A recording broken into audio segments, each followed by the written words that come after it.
Good evening, everyone.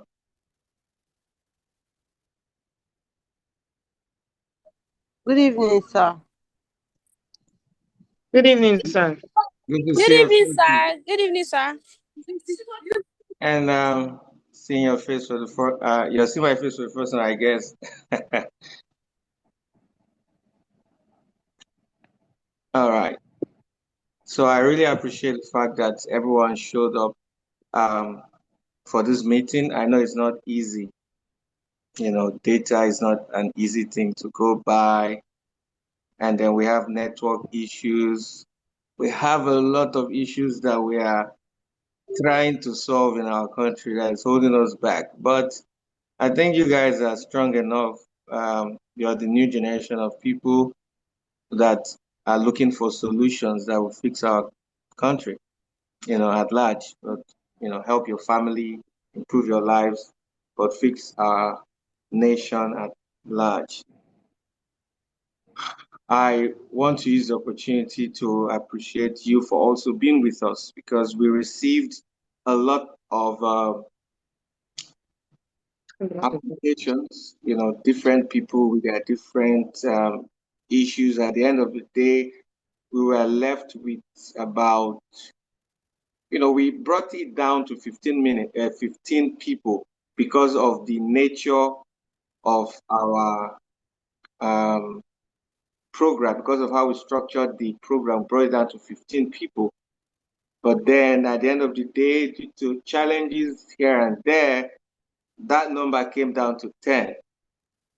And even as we speak, a lot of people have somehow dropped out of the program, even without letting me know. But all that I know is that I'm not getting their updates anymore. I'm not getting their assignments. So I think they have kind of, how do they put it, gradually left the program without letting me know. But that's to tell how tough the program is, how rigorous. It's a 6 weeks intensive program. So you can see that it's really an intensive program.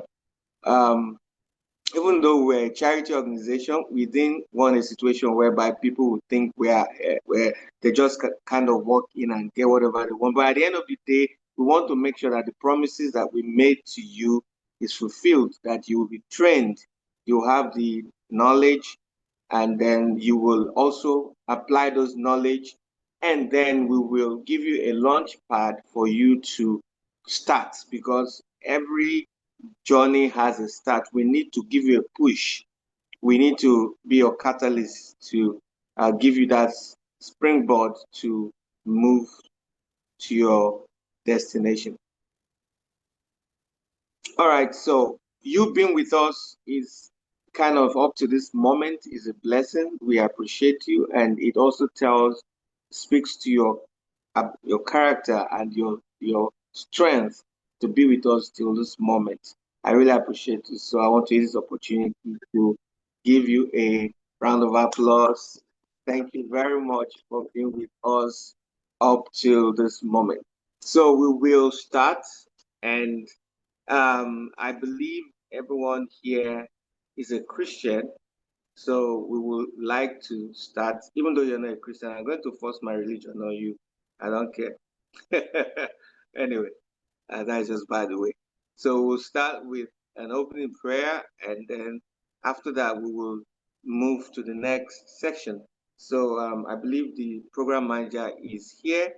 We would like her to give us an opening prayer.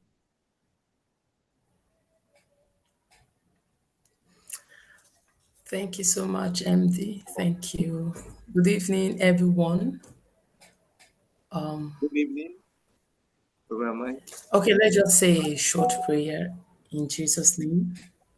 Father, Amen. Lord, we thank you for this wonderful day. We thank you for this establishment. We thank you for everyone that is a participant. We thank you for the journey so far. We give you all the glory. We thank you for the resources supplied. We are grateful to you for the strength you gave to the students here and even the ones that couldn't make it. Lord, we thank you for every instructor that you used. We are grateful to you.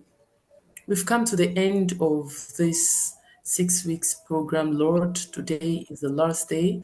Lord, we commit whatever we're going to be doing, discussing today into your hands. We ask that the Holy Spirit, that is the teacher, will teach us the things that we need to learn, speak to our hearts, glorify your name at the end. We cover this place right now with the precious blood of Jesus Christ. Have your So, way, O Lord. In Jesus' name I've prayed. Amen. amen. Thank you. All right. Thank you Thank, very much, Program Manager. And thank so you. we will start, immediately. So these we take it an advancement ceremony, not a graduation though, because graduation ceremony are usually when prizes are being given. But our prizes will not come until after 4 weeks. So the incubation period of our, you know, the incubation period of your project. That's when the prizes, in fact, the prizes will only be announced after 4 weeks, but it will be handed over during our yearly uh, entrepreneurial summit, leadership and entrepreneurial summit that is coming up in August. But by the end of 4 weeks, you know where you stand. So that's why we call it an advancement ceremony. So before I just give a little bit pep talk, I would like to remind you guys once again of your post training activities. Um, okay, maybe I'll start from the pre to the post. So we're supposed to have video from you at least, or at most, or sorry, at least 5 minutes 5 minutes video of you. We're already given given a lot of formats. If you have questions, ask it now, not at the deadline, which is tomorrow, 2 p.m. That you start asking me those questions. If you need to ask questions, ask me now. Ask the program manager. Let us give you the info. Anything that you're not understanding, but I believe by now we've given a lot of information out for you, so to know. But the most recent update about that video is that it's going to be a, I think it's a landscape, and it's going to be a medium close up, or it's going to be a medium shot or a medium close up. So medium shot is basically from your waistline upwards. It shouldn't be beyond your abdomen, so that to give us enough room. So that's how you're going to frame it. You frame it from your waistline upwards. Don't mind what is on your left or your right. We can crop those ones out, but make sure you're in the center of the shot. And landscape is actually how the program manager's video is showing right now. That is horizontal, not the way my own video is showing. My own is portrait. So landscape. If you need assistance, you can talk to the media class. That's their own area. They've mastered it very well. So talk to them, and they'll give you any assistance from the class. So the group project, is the deadline for submission is on the 16th of September, and it's your group leader that is going to submit it for you. Your group leader, I'll give you the format for just a little report that you are going to write about it. Everybody will contribute to that project, and the report is going to have what everyone has been doing. What everyone has been doing is going to have it. So you guys should take note. And again, let me give this breaking news. Everybody in a group will not have the same point, even from that project. So it will be graded. So you will have to be able to sit up, and don't feel that, oh, because I'm in this group, everybody does everything for me. Make sure that you'll be graded. Your participation, your contribution will be taken into effect, so that those who are working very hard will get good grade too. So, but that doesn't mean you guys should be competing among yourself. It only means that nobody should be left behind in the process. So that is on the project. Then for the fashion design people, we have said this over and over again. The your final the personal project, the one you did this last week, which is basically what you do every week though, but the one that you did for this last week, that outfit, you are going to hand it over to the project program manager via your instructor. And also the final outfit for the group project, you also hand it over to your instructor. So wherever you are, I know some people are not like Benedicta is not in Benedicta is not in Port Harcourt. So if you are in Bayelsa, you have to waybill it in.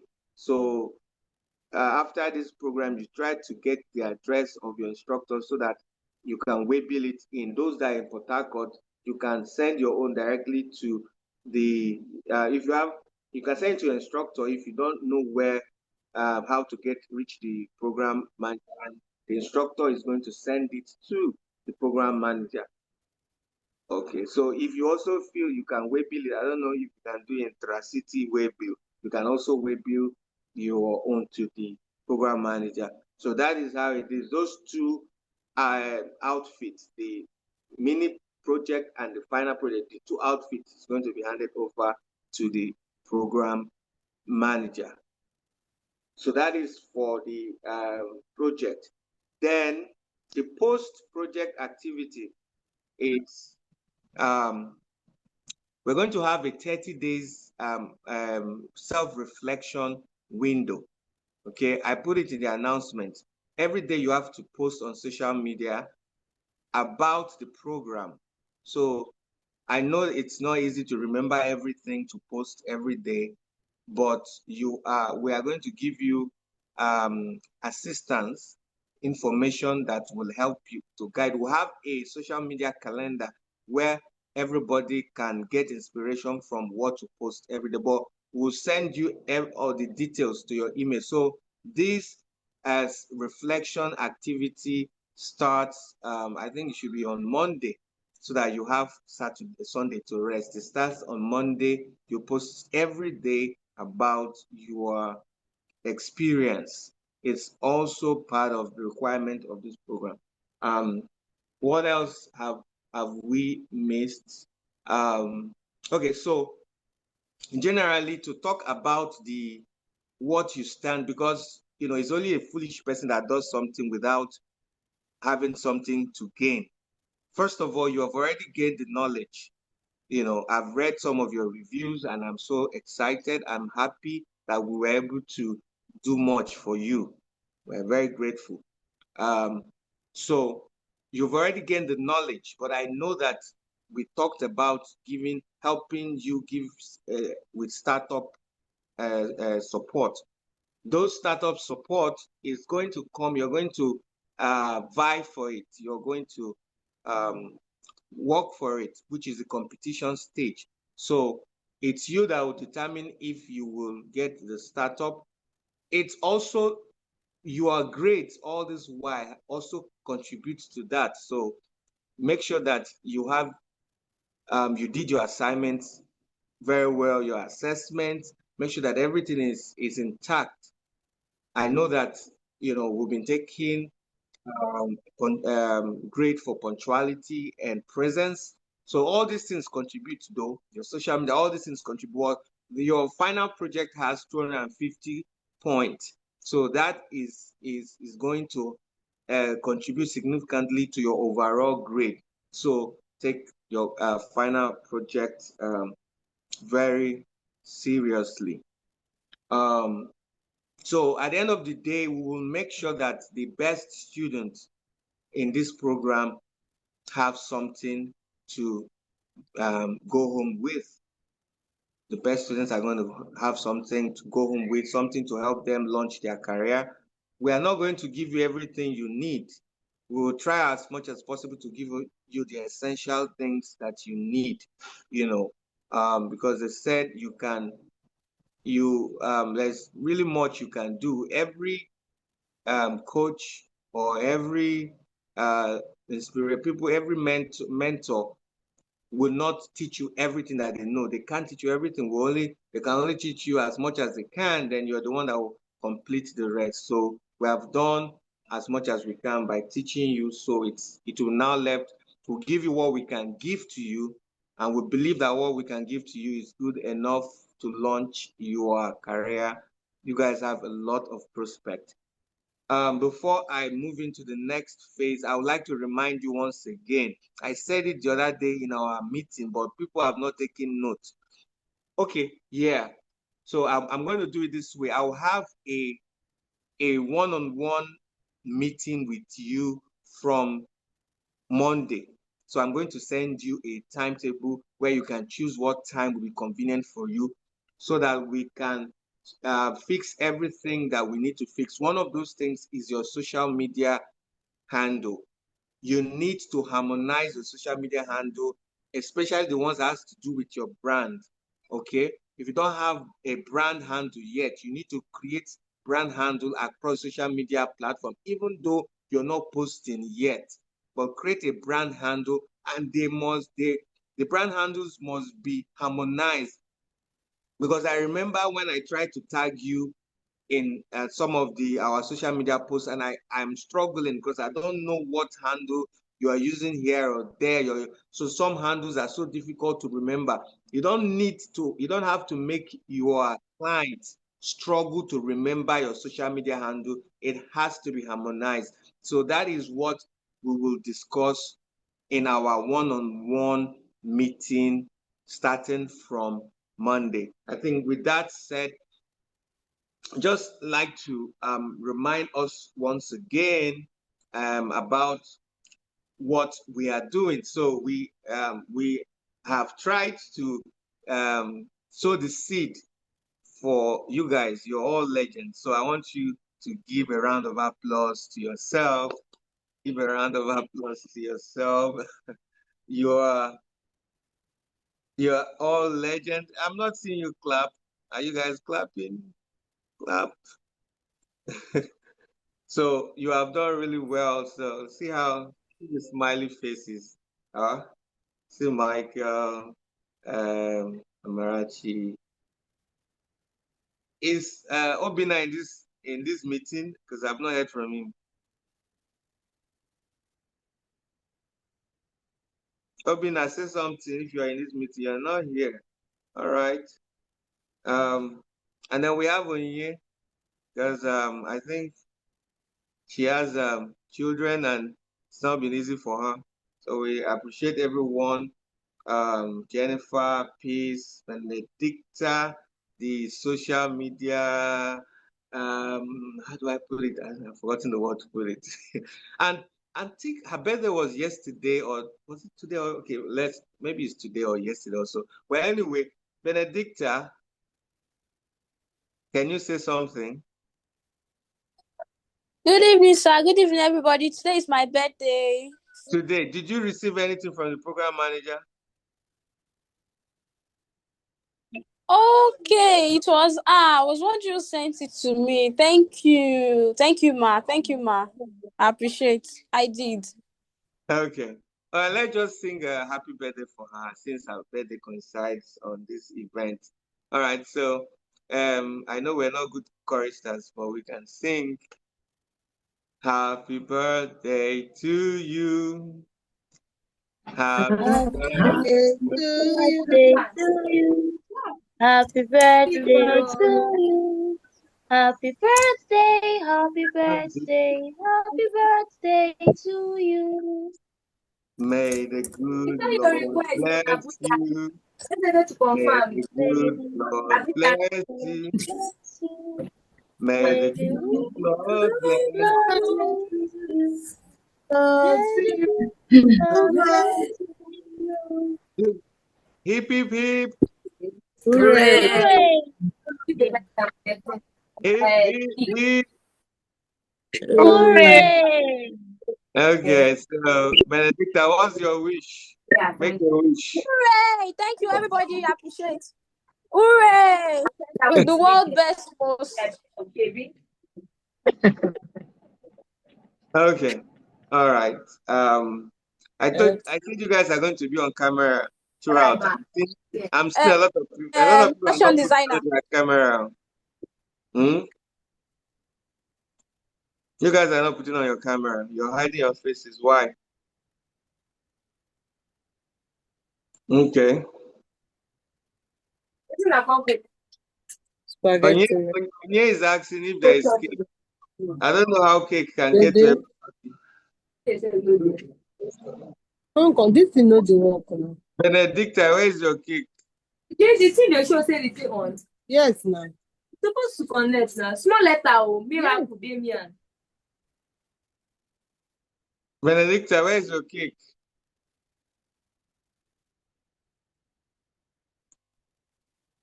Okay.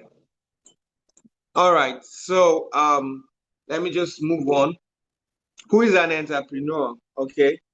Um, this program is not for you to learn a skill and start pursuing a job as a staff member of a company. In fact, I'm not saying you cannot work as a staff member of a company, because I know that if you are very good at what you do, some companies might want to poach you. They might just want to grab you. I would like that scenario that it is companies that are pursuing you, not you that are pursuing companies to become staff member. The program basically is to make you an entrepreneur or an entrepreneur. You can be a company can outsource a part of their operation to you. That's what most companies do. But they cannot outsource it to you if you're not an established company. So that is what we're looking at. We're looking at making entrepreneurs and intrapreneurs. We're not trying to create people that are looking just to go and work in the world, become a number in the workforce. So who is an entrepreneur? An entrepreneur is, simply put, a problem solver. You are snooping around looking for a problem to solve. That is your energy. That is that is the blood that runs in your vein. Okay, so that is what an entrepreneur is. And from what we have discussed over and over, there are let me use this. There are three different things that an entrepreneur does. The first one is they identify a problem. Identify a problem. Okay. They identify a problem or a process to improve.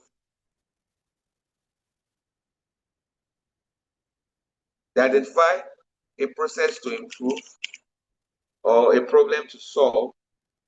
After they've done that, the next thing that they do is to provide the solution. So they provide the solution or they try to improve the process.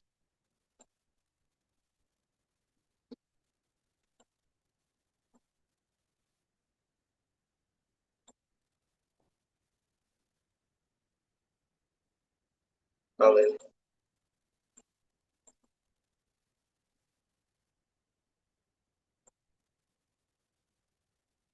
So um, they provide the solution.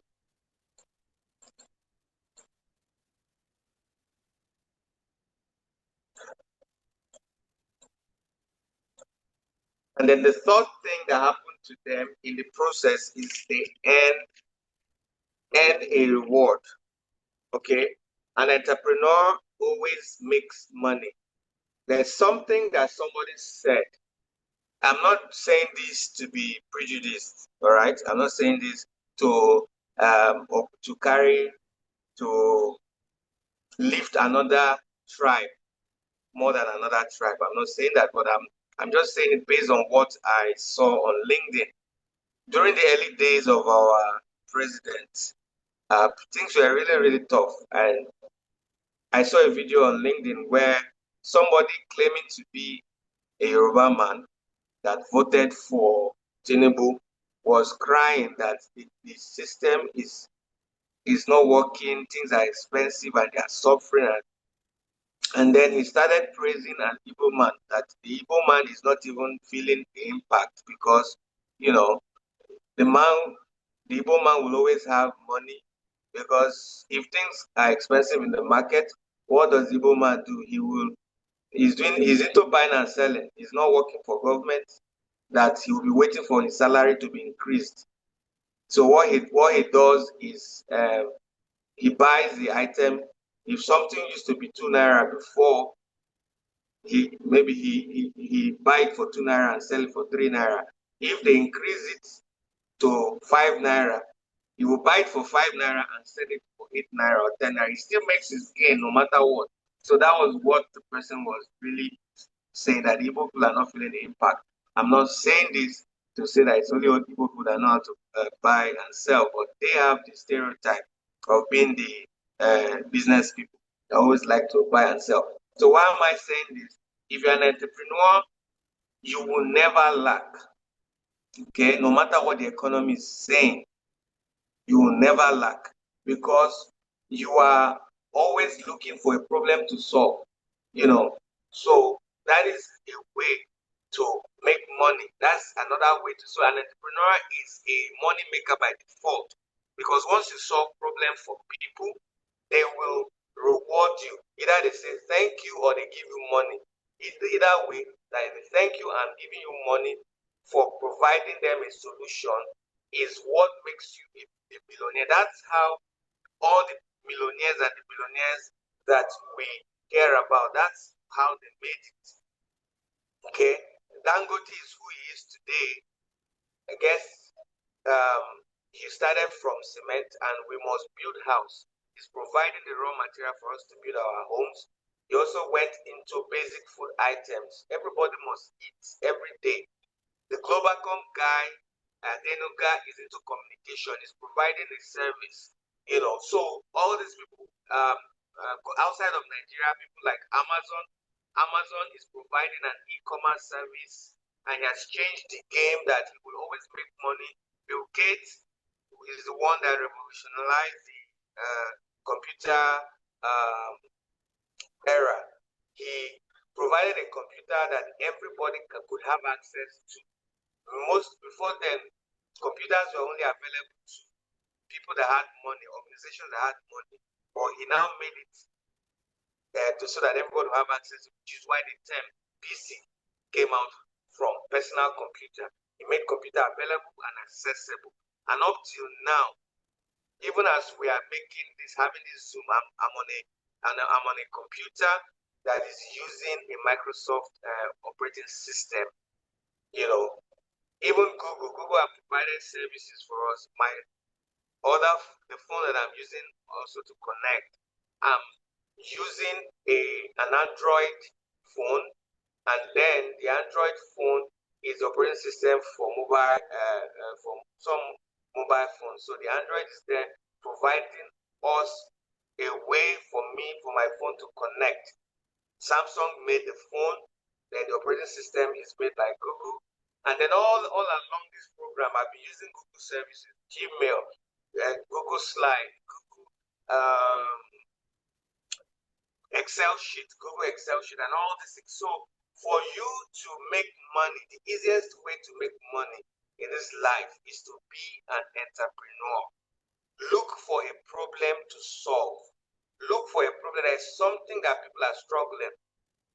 Last year, somebody told me about how somebody who called a common what's it called? A common charcoal dealer, somebody that deals on charcoal, and also somebody that deals on gari, how they made millions during the early days of Tinubu's presidency, because things were really tough because of the removal of subsidy and the floating of the naira to the dollar. So all this so people, the guy that did that sells charcoal, he made a lot of money because people were couldn't afford gas. People couldn't afford gas, so they went for charcoal because charcoal was an alternative. They couldn't afford gas, they couldn't afford electricity. They went for charcoal. This charcoal dealer made a ton, millions during that period. Before now, everybody is into charcoal business, and so business is even more expensive. Charcoal is becoming more expensive now. So the other person, the garage person, also made a lot of money. The woman that is didn't go to a formal, I guess, didn't have formal education, but this woman will fry her gari, will take it to the market, and she's making 500,000, 1 million in a sitting because she's providing a solution. So the only way to make money is to solve problem for people, solve problem. And I just remember the Abuki people that used to help us in manicure and pedicure. They also make money because not everybody has time to do manicure and pedicure for themselves. So that's the only way. Solve problem. Look for a problem to solve. That should be ringing on your head. Don't be sitting down and expecting man to fall from heaven. If you want to make money, solve problem. Don't join secret cults. Secret cults will not help you to make money because I'm just saying because of most Nigerian movies that is coming up, they always promote joining secret societies to make money. In fact, there is a Yoruba adage that says that the people that make money from secret societies or secret cults were already destined to make money. So, because not everybody that joins cults becomes rich. Those people that, according to the Yoruba adage, that become rich through secret cults, they were already destined to be rich. So don't go and join secret cult. Don't go and mortgage your future just like Esau did. If you want to make money, look for a problem to solve.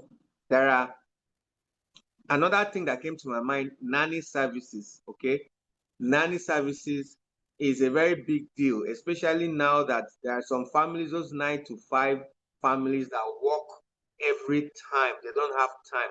You can be a nanny slash lesson teacher for these children of the parents. So all you have to do is that they have to give you authority to go and pick those children from school. So you go pick the children from school, you take them to your own facility. So after school services, they call it after school services. You take care of those children, you teach them, use the opportunity to teach them. And then when the parents are done, the parents go and pick the children from you. So there are a lot of ways to make money.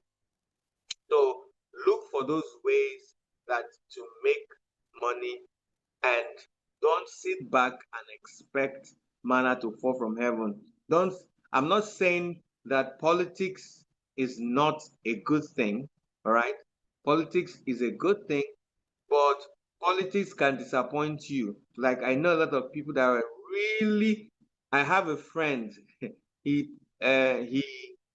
campaigned for what's his name, Peter Obi, and he was really disheartened. I could feel his pain, from his post in our school group, from his posts on social media. I could feel it because he really felt disappointed that Peter Obi lost. So the point is, I'm not in support of any kind. I'm not really. It could be surprising to you. I'm not in support of any candidate because political solution is not an easy solution. That is why I decided to do what I'm doing now. Political solution, you would need millions of people to have the same mind in order to deliver political solution. But this thing that I'm doing now, the solution that we are delivering to you now, is just me and the program manager putting heads together, and we're delivering the solution. But if you want this kind of solution to be delivered politically, you would need to do a lot of convincing, campaign, go around, canvass for for votes. Talk and believe that everybody is of the same mind. And then after casting your vote, you know what happens. You're not even sure who is going to count the vote. I'm not discouraging you from your civic responsibility. Make sure that you continue your civic responsibility, but have it at the back of your mind as political solution is not the answer. The solution is always a practical solution. Look for solutions that depend solely on you or another person. Maybe two more people. Three people can bring a solution. Three is already a crowd, though, but at least you can manage three people to bring a solution. Don't, put your mind solely on political solutions. All right. So that is what the summary of all that we have just discussed. Everything is summarized in this three stuff. Identify a problem or a process to improve, provide the solution, and a reward. They will surely pay you. They will keep paying you. Like there's another thing too, that you will keep earning money for the rest of your life, and that is patents. Okay, patent if you're manufacturing a hardware, or royalties if you're dealing on the creative industry. If you create something that is a solution, you will keep earning from the patent or the royalties for your life. For life, you keep earning.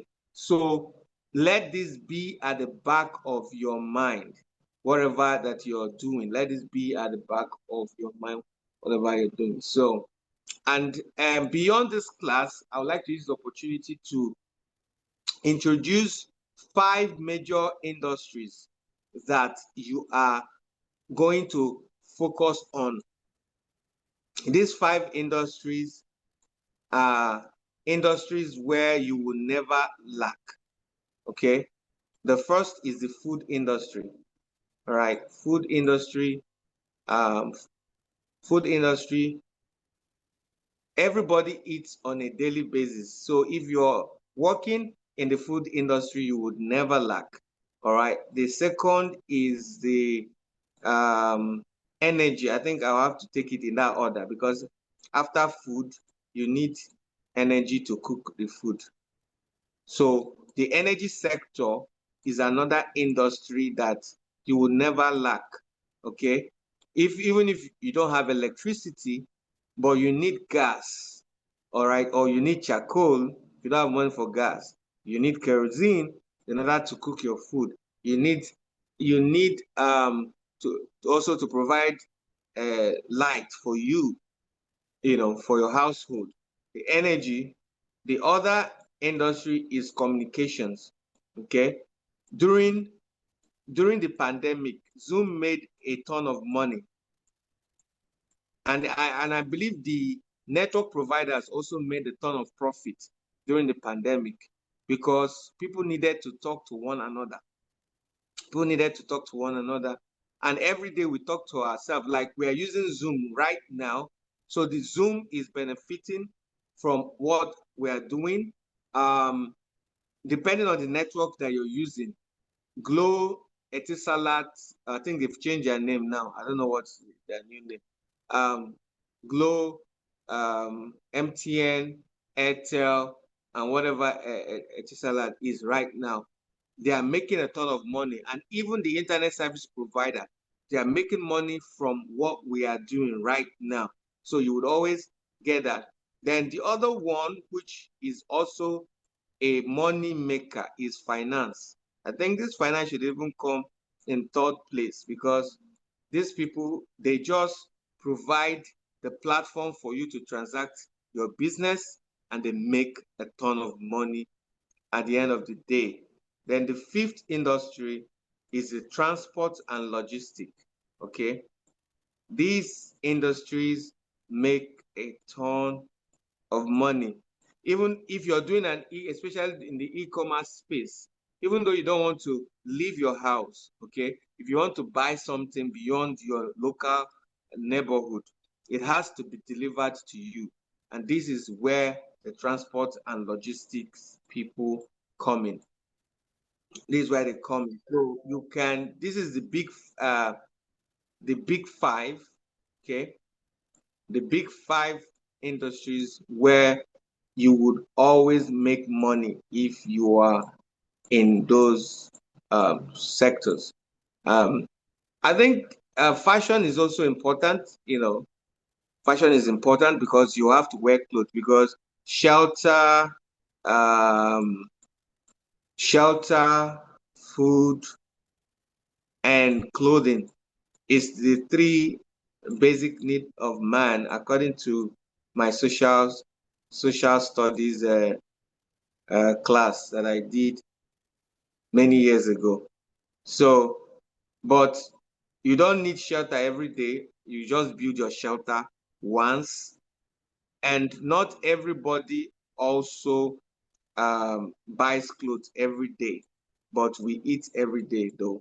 So, but I'm not kind of discouraging those that are in the fashion world because fashion industry makes money in bulk.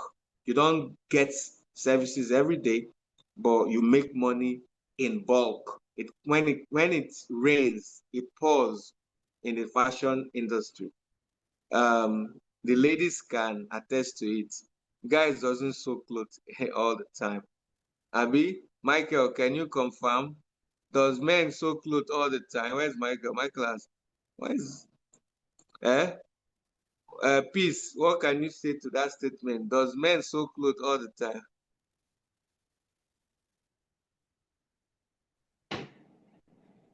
For me, I would say yes. So, Eh? but not well. They sew clothes mainly on occasional. Sha. It's occasional stuff. Sha. Okay, between men and women, who sew clothes the most? Yeah, the women, Okay, but so the men also sew. The women. okay, Benedicta, can you concur or can you disagree?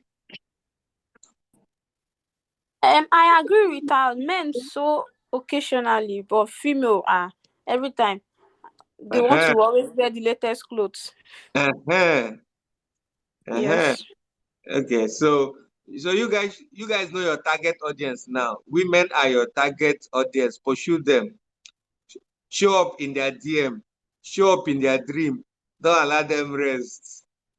Because they're the ones that you're going to extract all the money from, especially from their husband. When their husband gives them money, extract all the money from them. Anyway, so clothing is still there. When it rains, it pours in the clothing sector.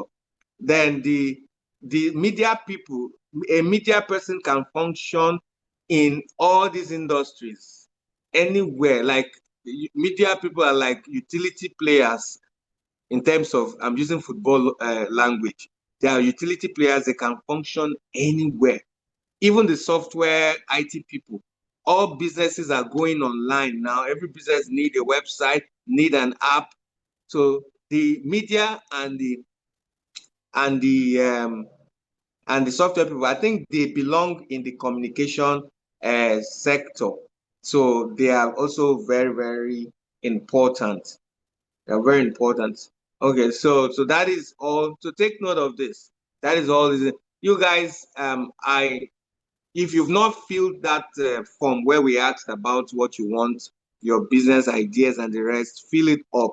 Because this your ideas you might not know, because I'm trying to see how to present those ideas to potential investors.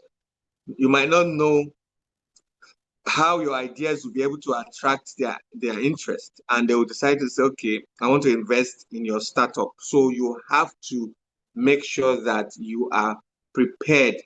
So I know I'll discuss this in details later on from Monday when I'm having this one-on-one section with you. But I need to say it now.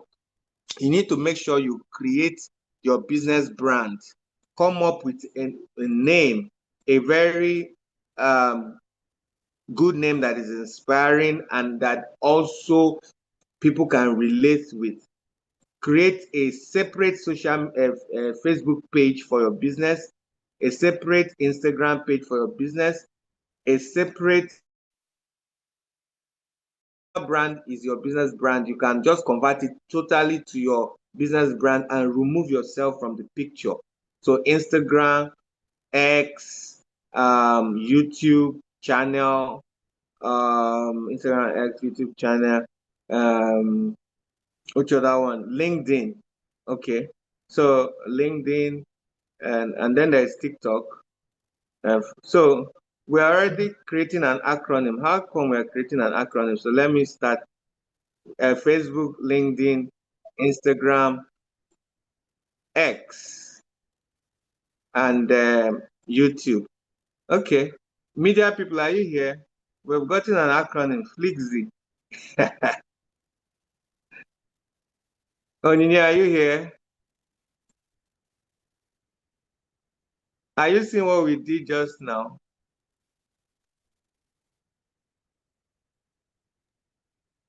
Yes, I'm here. Have you seen what we did just now? How we're able to get an acronym from the three social media, about 5 social media handles: Facebook, LinkedIn, Instagram, X, and YouTube.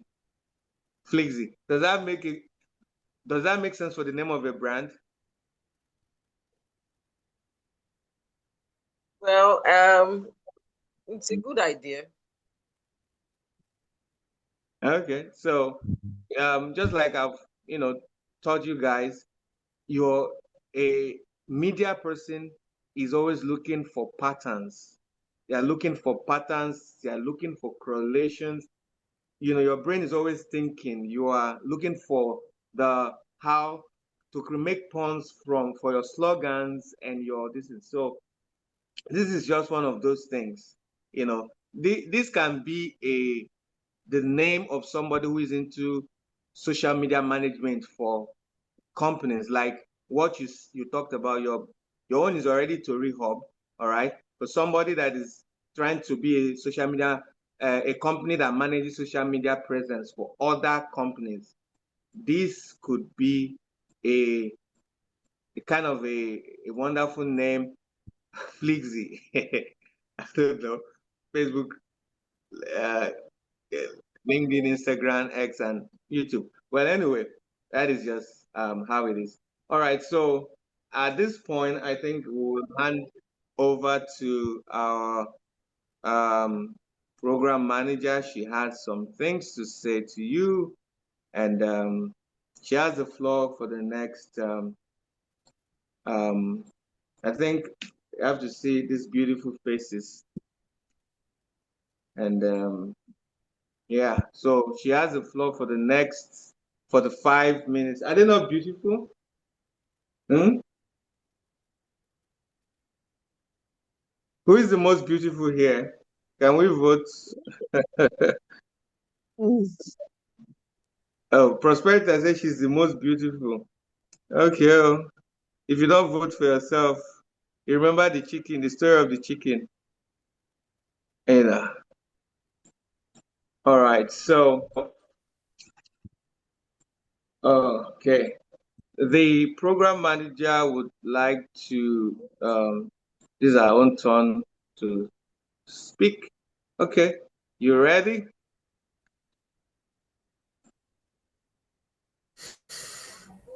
Yeah. Okay, go ahead. I'll help you with the slide. Okay. Thank you. Thank you, everyone, for this wonderful opportunity. It's a wonderful opportunity, I would say, because it's only the people that are alive that will be able to do what we're doing right now, that will be able to speak, that will be able to participate in a program, that will be able to think, that will be able to see people, that will be able to reason out things, that will be able to participate in the programs that you have done in different levels. So it's a thing of joy. So that's why I said it's a wonderful time. It's a wonderful thing for us to be here. So once again, I appreciate the MD of Drive Foundation for Leadership, Advancement, and Empowerment. Thank you so much for what you are doing for humanity. Whatever we are doing, that this song will sing. Whatever you do to the least of my brethren, the same you do for me, the Lord said, is a song we sing. Whatever you do to the least of my brethren, that you do unto me. Don't mind my voice.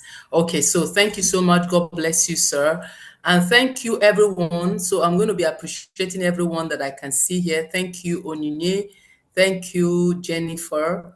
Thank you, Prosperita.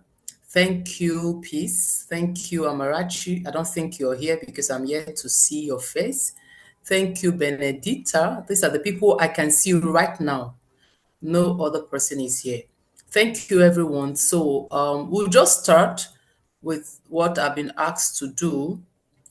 So can I get okay, the one of you already know why we are here. We're here to remember our beloved mother, sister, grandmother, wife, Betty, who passed some time ago. So this is just to honor her, okay, for the good things that she did to many people in the past. So we're always here for one another. We are here to touch the lives of other people. So that's one of the reasons why we have this particular program that we are just concluding today. Just to refresh your mind, I know that you know that. That is the reason why we're here. Please, can I get the next slide, please?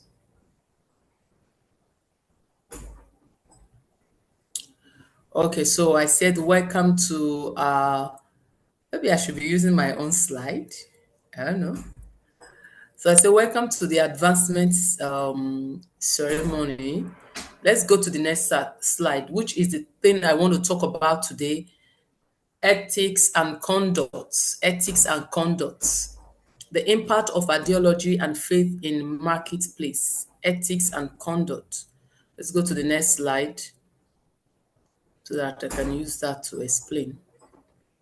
So when we talk about ethics and conduct, we're talking about the moral standards that propels us to act in a particular way, or to say what we say, to dress, to eat, whatever it is that we do in a particular way. And ethics has to do with the organization, the professions. You know, when they say, for instance, they say that the medical doctors, they will say it is not in their place to diverge any information of their patient to anyone. It is not their work ethics. So even the business that you want to begin, you need to learn the way the business is run, and then you run the same way that your other people, the other people that run the business with you, also run the business. But yours now, you're going to be running it with the right conduct, with the right behavior, with the right way. That is the way you are going to be running your business. You're not going to be running your business the way every other person runs his or her business if you want to go far in life. So I said, yeah, when we talk about ethics and conduct, we are talking about the moral standards that leads or prepares people to behave the way they do, especially members of a profession. And I say professionals like lawyers, accountants, journalists, teachers. They have a way they behave, and they have a way they carry out their businesses. So you that is here, a social media guru, a fashion designer, software developer, you are here, there is a way you are supposed to carry out your business. Please, the next slide. Ethic can also be said to be principles that guide good and or bad conduct. They are principles that guide good or bad conduct. Principles are statements that you believe to be true. So if we say that ethics are principles that guide your conduct, principle will say that are statements. What are those statements that you believe that are true? For instance, They may tell you that when you invest, I remember when we had this Ponzi scheme, MMM, when they told us to invest 100,000 to get 100% return. We believed that the statement was true and we went into it. And some of us actually cashed out.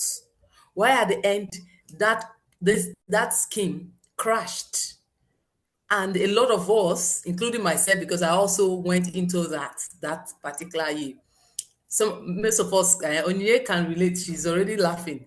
So most of us that went into it, we knew what happened to us. So we don't believe that, oh, that statement, if you put 200 million, you are going to get 400 million in return. We said, oh, that was true. Some of us, as I said, we enjoyed it, while some of us did not, and then they didn't crash. So ethics are also said to be principles that guide good behavior, that guide bad behaviors. Because the person will say good behavior, oh, the person has good behavior. We'll say bad behavior, the person already thought, or the person thinks, why the person is taking that, why the person is acting the way he or she is acting is because the person thinks that that thing that has been said to him or her is the truth. But the truth that the person has heard to himself, what he thinks or what she thinks is the truth, is not affecting the other person. So the person acting it is not seeing it as bad conduct. It is the only person, the other person receiving, or the other person that is experiencing it, that feels that, oh, your behavior is bad, but you are seeing it that is not bad. For instance, the problem we had just of recent of the lady that was forced out of the airplane. People were complaining of the way she dressed, and people have been trying to analyze it, that she did not dress so badly. But some people said she dressed so badly because they said she wasn't wearing a bra. Of course, she wasn't wearing a bra, but she was wearing something, a jacket, over whatever she was wearing inside. Now, some of us will look at it and say, oh, that principle is not right. Why didn't she wear a bra? And some of us say, oh, that principle is right. There is nothing wrong if she decide, or if I decide not to wear a bra. This is to the ladies. So principles are statements that we believe are true. And then they guide our conduct. They guide our behavior. They guide the way we relate with other people. They guide the way we conduct our business. Next slide, please. Our behaviors are basically inspired by our culture, family background, religion, education, qualification, environment, and all that. They are the things that form our behavior. For instance, if you come from a family where they eat a lot of food, they don't look at food as anything, and then such a person goes out where he doesn't see a lot of food like that, the person's behavior will change, because where the person is coming from, there was a lot of food there, and now I am here, I'm not getting a lot. So the person will be grumbling, the person will be complaining, the person will be showing all kinds of behavior. And once the person is showing that behavior, people around will be wondering, is it that you cannot control your appetite? Is it that you cannot hold yourself? They'll be saying all things, but it's not the fault of the person. It is because of the family where the person is coming from. So our behavior is inspired. Even our culture can inspire our behavior. When you are exposed, you have gone to school, you are a graduate, you have attended one level of education or the other, your behavior changes. That's why most times too, when people behave, someone that is a graduate behaves anyhow, someone that is learned behaves anyhow, people will be like, why is this person behaving like this? I don't expect this kind of behavior from you. Because they expect so much. Because you're passed through an educational system, so they expect that the education should have done something in your life, should have affected your behavior. Apart from intellectual ability, you should also have learned one or two things, how to behave. So no one is born with any good or bad behavior. Montessori said, Dr. Maria Montessori, for those of us that are in the education land, she said that no child is born with bad or good behavior. Behaviors are learned in our environment. The way children behave, the way our children behave, they watch us. They watch us, they listen to us, they listen to what we say, they watch the way we react, the way we act, and they begin to pick those tiny behaviors from us, and they grow with the behavior, and it forms their character. It forms the way they relate with other people. A newborn baby learns to interact with his environment based on what the adults do or say and the tangible things found in the environment. This finally forms the child's general conduct. Next slide. So it is important for us to know that the way our children are watching us, the things that we are doing, are inspiring our children, because they are going to grow that way at the end of the time. So your child does not have a bad behavior. Your little baby does not have a good behavior. It is what he sees you doing. If you're always picking your nose, you're always digging. I tell my children that you're digging your nose. You're always digging and digging, you're picking. And your child is watching you. The child was not born digging nose, but he sees daddy eating his nails. The child says, okay, maybe it's fun. Maybe it's, who knows, maybe it's sweet. And the child will start doing that thing. It forms the child's character, forms the child's behavior. And when the child goes out, the child does it. And such character repels people. Whatever principles we have learned, we carry them to our workplace. This, I'm talking about whatever a child learns, the child grows with it, and then it becomes a child's character. The child uses that to do his or her business, to relate with other people. Even when the person gets married, because of what the person has learned in the environment that he or she found himself, he will begin to relate with his or her spouse that way. So it begins to form our business policy, the kind of policy we make in our place of work, in our business, in our company, because of the principle that we have assumed that are right. A marketplace is anywhere we conduct our business, where other business persons and customers are found. That is what a marketplace is. And now you are going to be, I know some of you are already into the marketplace. You are into social media. You help people to manage their social media. You're already in the marketplace. Some of you, like the fashion designers already, they've started wearing their outfit, and people have started asking them, "Oh, this your outfit is fine. Who made it for you?" "Oh, I made it." And you're started collecting customers. You're started having clients to you're started having clients that are going to pay you. So you are already in the market space. I don't know for the what they call software developers. I don't know if they've started launching their programs. They've started telling people that, oh, I can help you to design your website. But you're already entering the market because it's a place where you conduct your business. Any place where you conduct your business is your marketplace. And that place you find other business people, you find other people, you find customers. Next slide, please. So it is good we start our business with a mindset to make profits. Of course, the MD has taught us, I had to record it 5 industries where we can engage that will make us make money, that will help us rather to make money. He has mentioned communication. He has mentioned food. He has mentioned energy. Now, these places help us to make money, but we should not just have profits making mindsets that I want to go into business because I want to make money.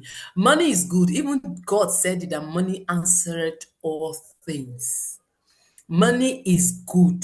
Yes. Prosperity has said, yes, she's so happy that I've talked about money, that money answers all things. Yes, the Bible said that. But let us not put that first, because when you do that, I say, but when we put money first, there's likeliness or the likelihood for us to get frustrated is there, because you put so much of your attention in trying to, let's say for instance, I want to take the fashion people. You have put money as what you want to get quickly. You want to make this, you want to sew this clothes so that you make money, and then a client comes your way. This is a first client. They say first impression matters. First client coming your way, and you're already keeping your price because, oh, materials are expensive, line is expensive, zip is this, that one. You've calculated everything, and and this is the first person coming to patronize your business. So when we put money first, we put profit first, we will not get to where we are supposed to get. At the end, we get frustration that will lead to psychological and physical illnesses. Psychological illness, you become depressed. You become emotionally discouraged. You become tired. Fatigue will set in because your mind is in money and the money is not flowing. This can also lead you to debt.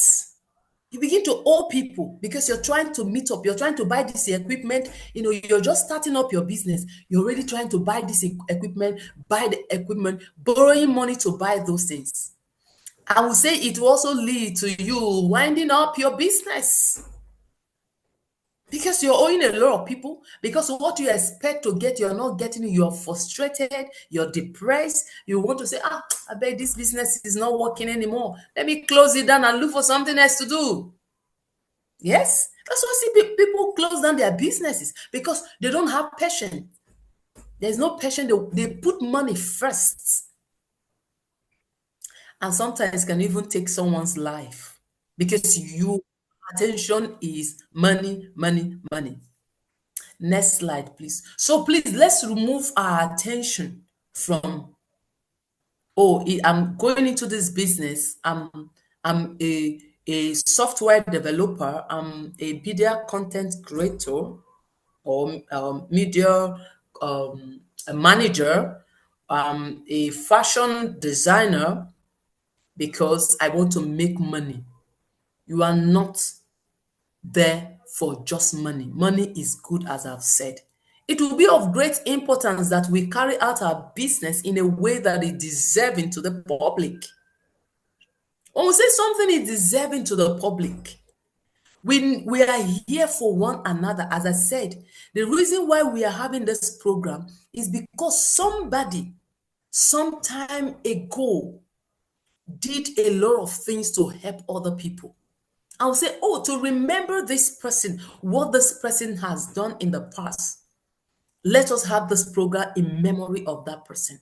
Now, question, if you, Onyinye, Peace, Amarachi, I'm talking about people that are here, Benedita, Prosperita, if those of you that are present right now leave the surface of the earth, let's say right now as we are having this program, and the trumpet sounds, and they say, it's time for us to go. Oh no, the trumpet is not for the trumpet to sound, we just drop dead, those of us here now. What would we be remembered with? Yes, what will somebody remember you for? That's what we should be thinking about. I remember the when the MD started, he said that one thing you should pay attention to for you to be someone that will make wealth is to provide, so to look for problem, provide solution. So my question, as I asked before, what will you be remembered for? What would you say that you'll be remembered for? It is what we are doing, especially for the fashion. The woman that we are remembering is a woman that loved fashion. And she tried to train other people. She tried to help other people. She tried to make other people. She looked good and she tried to help other people. So money is not all you want to get in life. because money is going to come to you. But what you need to do is to see that whatever business you are creating is a business that is people oriented, is a business that is that the public we want to have, let me use that word, have the public we want to have and will be beneficial to them. Please, whatever business that you are going into, the fashion, you make a cloth for somebody, and you know that the lining that you have used to make the cloth is the one that fades, that is going to stain the original fabric of that person, but you have gone ahead. And you, content creator, or you that is a content, what they call content media manager, you know that within the space of 2 weeks or 1 month that you have told that your client that what I am going to do for your brand will make you go viral. You know that it is not possible. You know, but you have made that promise. And the same thing, software developers. You're asked to develop a software. The software you are developing, or the website you're asked to create, or whatever it is that you are asked to create, you don't sit down to do it very well. You just do it anyhow. After all, this person did not pay me so much. What am I even killing myself for? So, next slide. So it is important that we know the particular business we are going into and see if it is deserving to the public. We say that a business that is deserving to the public is the one that has the best interest of the people that you want to serve at heart. The best interest of the people at heart. So whatever business that you are going into, that we have trained you to go into, please, as you are doing it, put your customers first. Put your customers first. They said customers are always right, they said. But here we are not looking at the right or wrong of customers. We are looking at the best interest of customers. Let me share a quick story with us. Something happened to me in my place of work. How do I put it now? Okay, so something happened to me in my place of work. I was in a particular office, and then they brought someone else to take over the office where I was.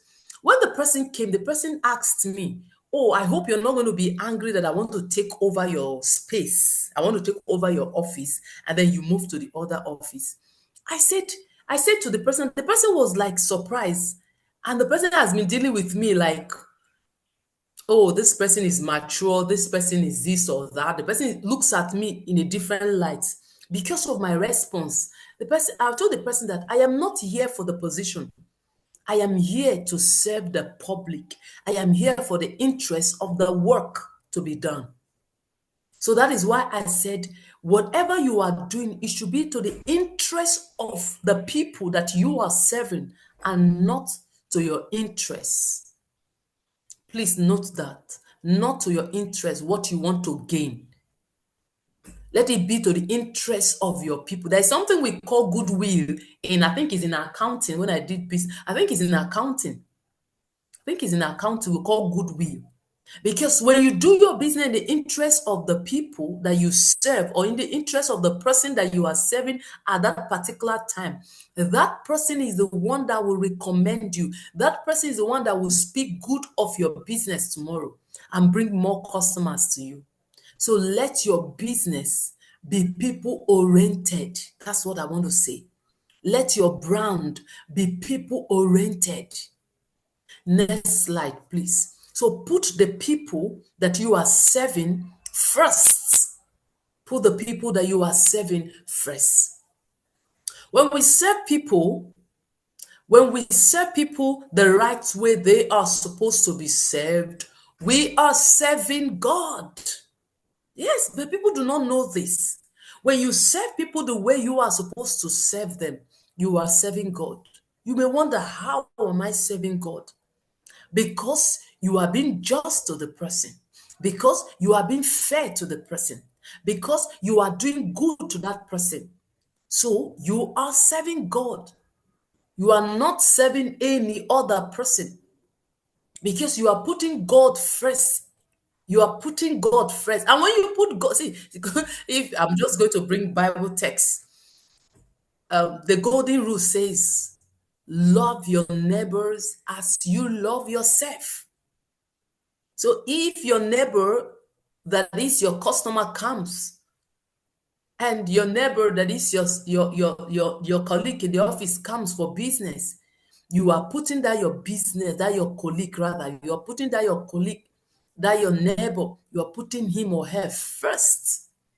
In so doing, you are serving the Lord. Next slide, I'll soon round up.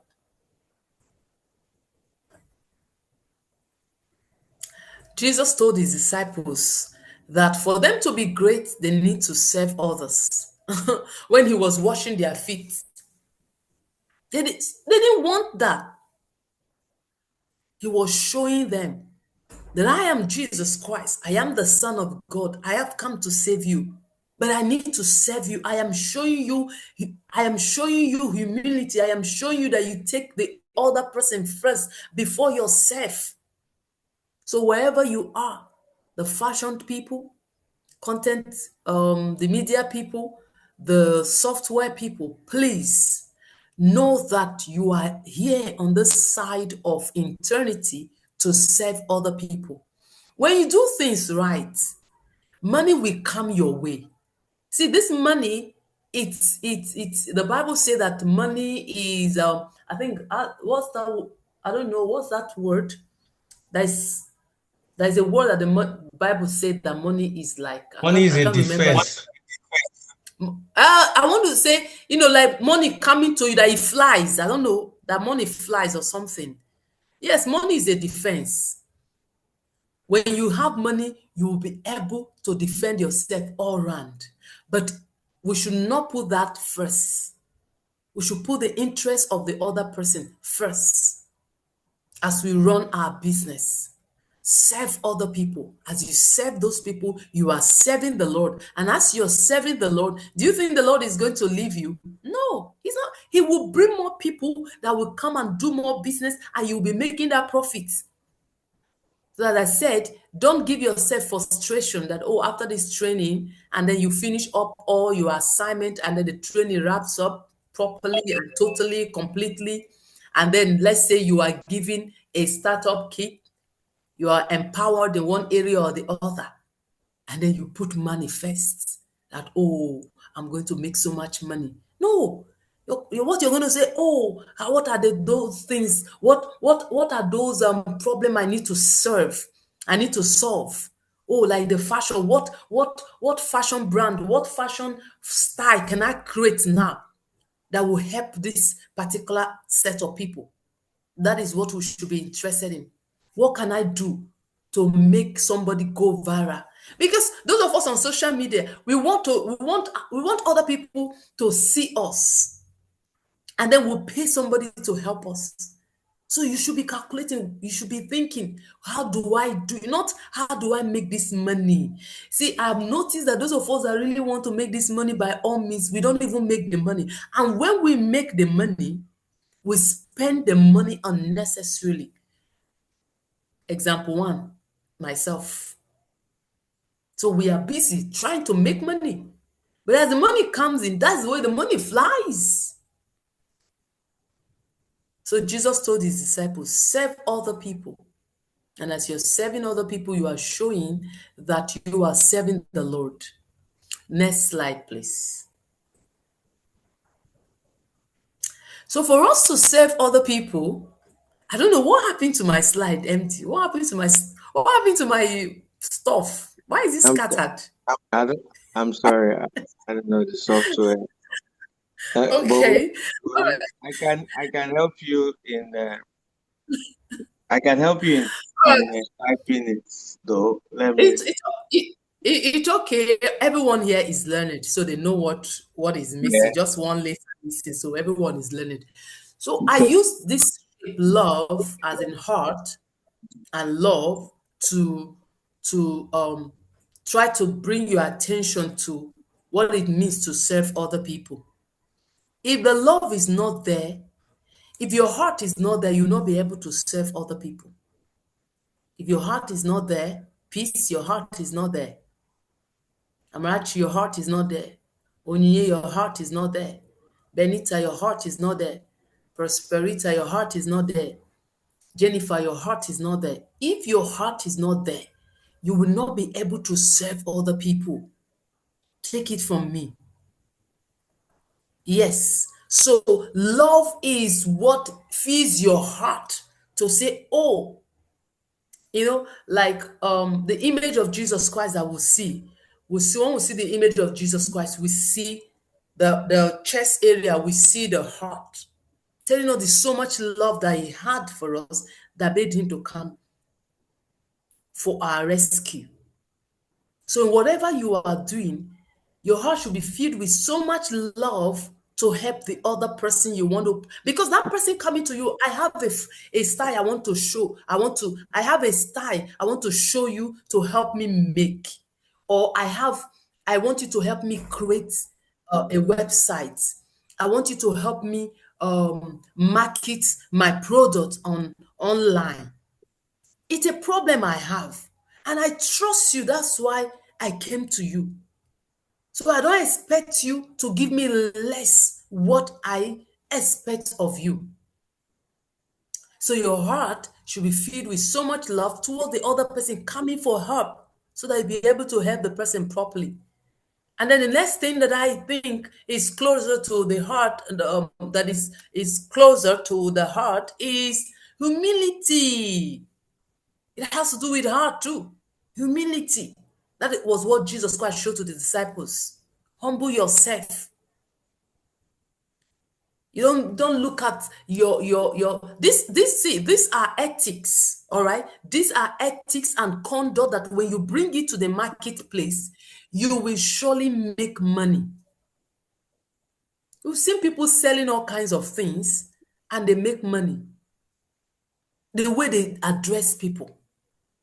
So humility is something that you need to fill yourself with, to fill you don't look at the other person less because the person came to you. And some of us will now assess the person and say, I beg, this one cannot pay me. You don't even know the person's bank account, you don't even know where the person is coming from. But humility will make you relate with the person properly. We don't know ourselves yet. Yes, we might, those of us in fashion, for instance, you might have been, of course, you have been seeing yourselves face to face. But even with that, you don't even know the ability or the capability of the other person that you think that are in the same class with you.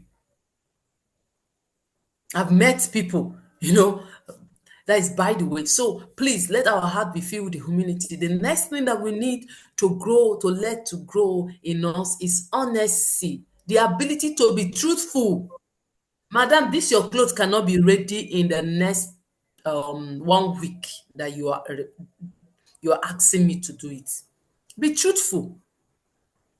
And then the next one is respect. Respect your clients. Have good conscience. Your conscience should be alive.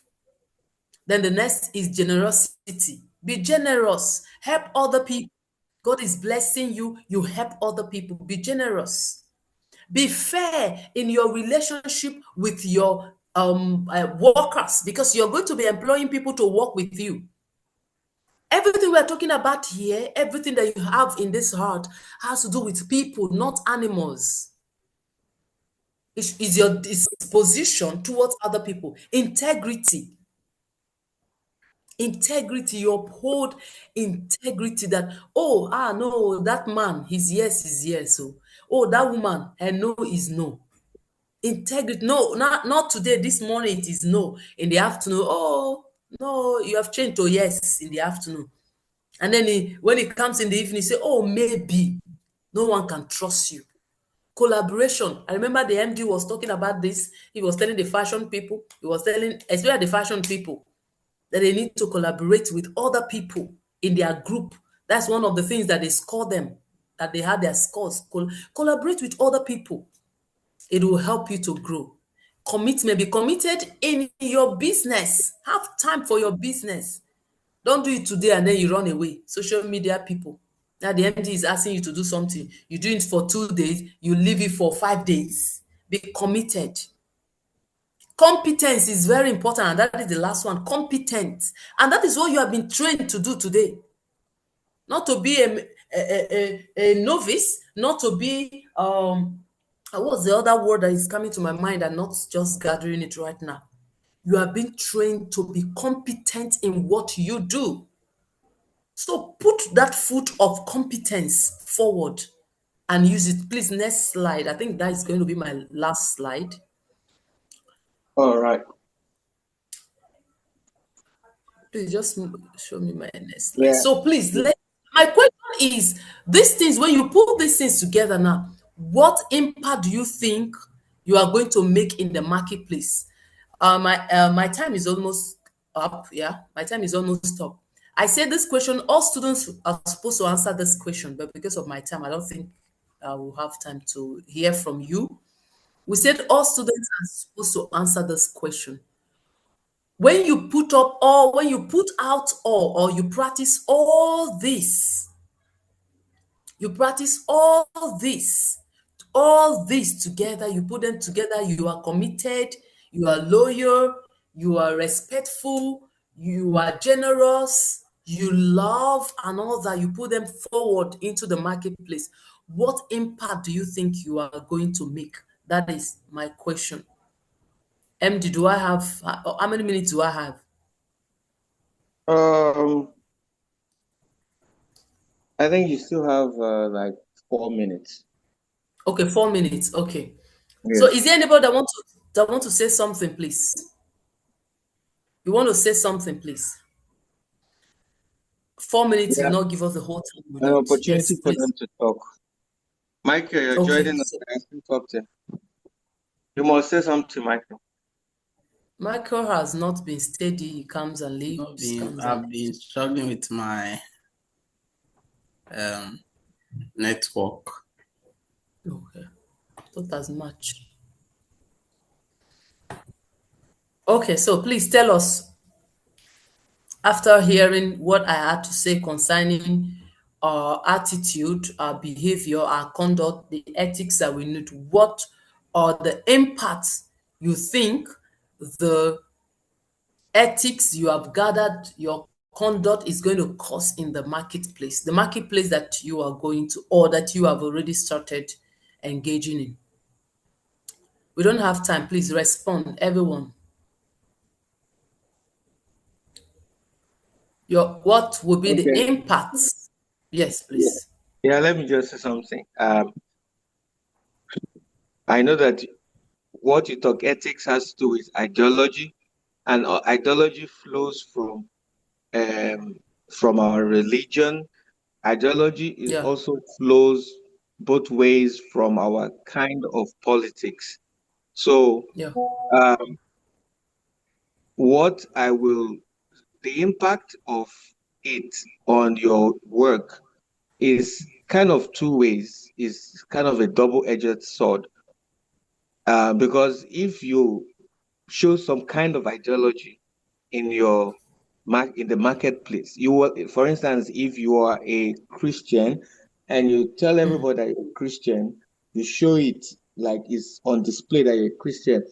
There are Christians that will be attracted to you because they have affinity because you're from the same religion with them. But there are also people that will not want to come and patronize you because they're like, they don't want to do anything, have anything to do with business or with Christians. So we say all these yeah, kind of people. Or if you are somebody that is an APC supporter and it's on display, some people that was very angry that Peter Obi lost, they will not want to do business with you because they will say, you're the one that put us in this while, all this kind of thing. So that's how true. ethics, ideology, and every other thing can be connected, but really on the side of being an honest person. I know somebody that people want to do business with because they are honest. They just that the person might not be that good in everything, but just because they are honest, they want to do business with them. So uh, that's my contribution. We can still allow for 2 or 3 minutes while our next speaker prepares himself.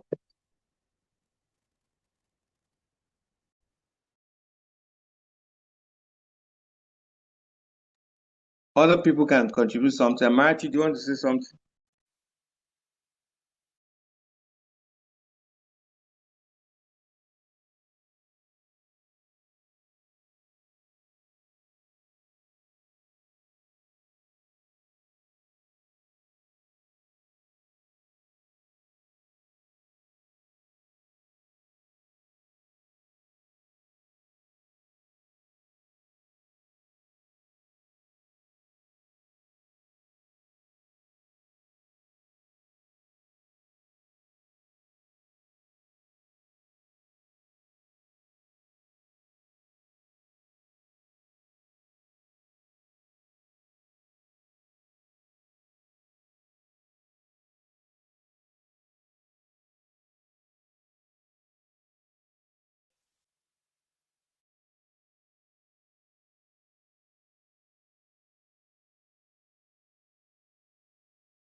Apologies, please. My network, I don't know. I don't think it's network. This thing just disappeared.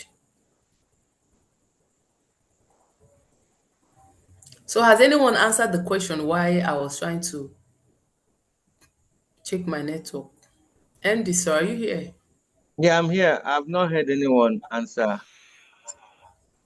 Okay, guys, is it that you don't know what to contribute or your mind is not here? Some of us are graduates here. I know one or two people that are, what am I saying, one or two? I know at least 4 people here that are graduates. Michael, say something.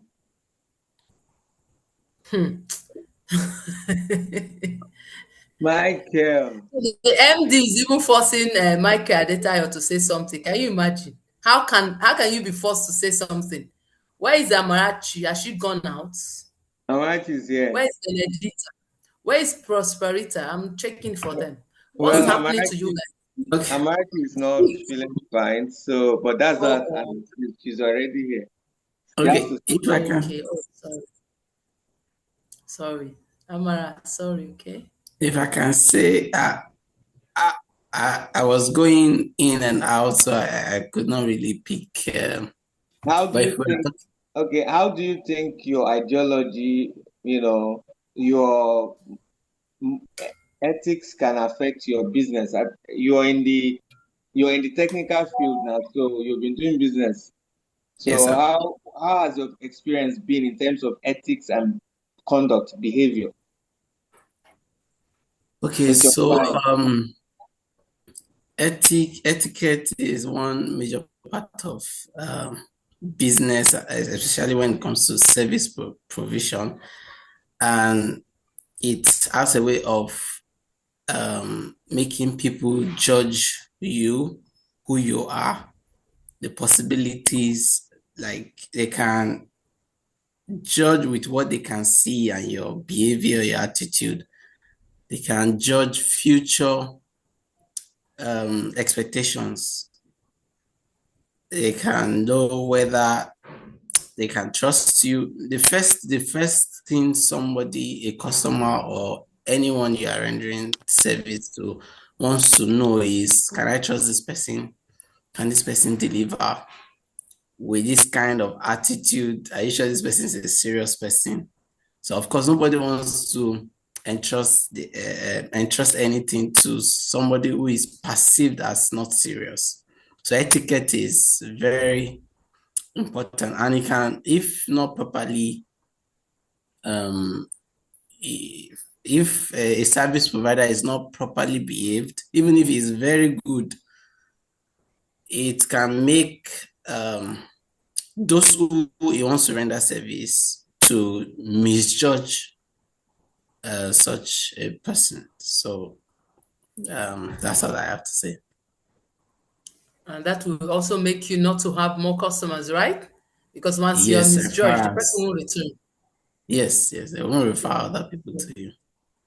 Good. So Okay. that's one impact. Yes. Mike, I have one question. If a government official comes in and tells you that you are to provide a laptop for Yes. a particular ministry, and tells you that the price that you guys agree on the price, say you're providing the laptop for, say, 100 naira. Let me use 100 naira for instance, but Okay. that he wants you to put 250 naira on the official receipt. What are you going to do? If you Okay. if you don't continue that, if you don't agree with him, you will move the contract to somewhere else, To and you another. will lose Yeah. him, and and you're just trying to break through. You're just looking for that one hit that will break him in, and then this man comes with this proposal. What are you going to do? Okay. So I think I handle it in like two different ways. So the first part is the amount. Is it worth it? No, Um, you have negotiated with this person for 100 naira okay. to deliver the Okay. job. Or he now says that you're going to put 250 naira in the On the invoice for yeah. each computer. That's what will be on the Yeah. invoice. Or what is going to pay you is 100 naira. Okay. So the thing is, I always like to like divide the line so that every party we know what we are doing. Okay. So if I am dealing directly with the government, it's a different thing. And if I'm dealing with that person, for example, okay, that person collects the contract and then needs somebody to supply. Okay, I'm dealing with the person now. Then I always like that individual to finish every deal with the other party. Then I only am responsible to this person that is interfacing with me. But if that's not the case, if I'm dealing directly with the government, I will have to decide on my own pricing. Okay, for example, if I'm giving, let me just use any kind of value. Let's say the product is worth 100,000. So on the basis of negotiation, I brought it down to say 50,000. So I'm giving that discount. So if the person wants something of the business, that means I don't have to eat into my own Michael, profit. sorry for Yes, cutting you yes. short. You're refusing to answer the question. Okay. Okay, MD, can I even okay. ask the question directly? Is that Michael does not understand the question? Michael, If it is lying, let's say I collected this amount, you're telling me to say this amount is what I collect. I can't do that. What I can Okay. do is I can, on the overall price, we can agree on a price. That's the price that the government will recognize. Do you get? Like I said, a product is worth 100,000. Even if I'm selling it 80, if the person I'm providing the business for or the product to can afford the actual worth of that product, which is 100,000, I can give it at 100,000. Then you that bring the business, I can say, okay, this is what I have for you. All right. I don't know if you Okay. get. So, One but of our speakers wants to say something, I guess, in regards to this. Chimeze, you yeah. can speak. Okay. It's this question with regards to work. Let's be honest, it's a very real question, and it's good that you guys are addressing it. You know, the truth is, I like being very You're honest and laughing. practical. You're laughing. Yes, I want to be very honest, and I'm going to be very practical. The truth is, we know the right answer to say, and we know what we'll do. So I'm going to basically just quickly give answers based on my lived experience, not, oh, if this comes, what will you do? So for us, when you think of integrity, you need to ask yourself, where are you willing to draw the line? Thus far and no further. You need to agree with yourself, you and God. This is my own personal conviction as a Christian. You know, you need to agree, you and God, this is where I'll cross and no further, because a lot of times, everything that God brings your way with regards to business is not the end goal. Is part of your growth process. It's part of what he's testing. It's part of what he's allowing you to understand. He's trying to understand your capacity. So to be blunt, I'll use just a very quick example. We do education technology as the work that we do, and we're invited to UBEC, the Universal Basic Education Board. And when they saw what we do, they came out plain and simple and said, "This is wonderful. We usually do projects with people like this in the billions of naira." And they said, okay, every single person that is, as soon as they finished saying that, and they discussed everything, they said, everyone that is not the CEO, please leave the room. And then this I'm talking to you about was, the billions I'm talking about is not now. I'm saying this was around, when they mentioned this, this was probably around 2013. Yes, 2013, 2014. So they said everybody that's not the CEO, leave the room. And they all left. And they spoke to the CEO, who was my dad at the time. And they said, okay, so what do you have to say to us? What do we settle now? And if we settled it, by now, I'll most likely probably be talking to you from one of our offshore sites in Malibu. But he said his answer was simple. What I have told you guys when everybody was inside is what I'm telling you people now. And they looked at him, they were younger than him, and they were laughing. Like, do you understand that we're about to change your life? And he said, yeah. And they said, okay, so you can go. And 2 weeks later, we received a letter from them saying, unfortunately, they don't do work with these kinds of businesses for now, and they wish us luck in the near future. And that same day, somebody else came to the office and bought just one pen for, then it was 24,000 naira. And we were rejoicing because we needed the money. So somebody will look at you and say, are you not foolish?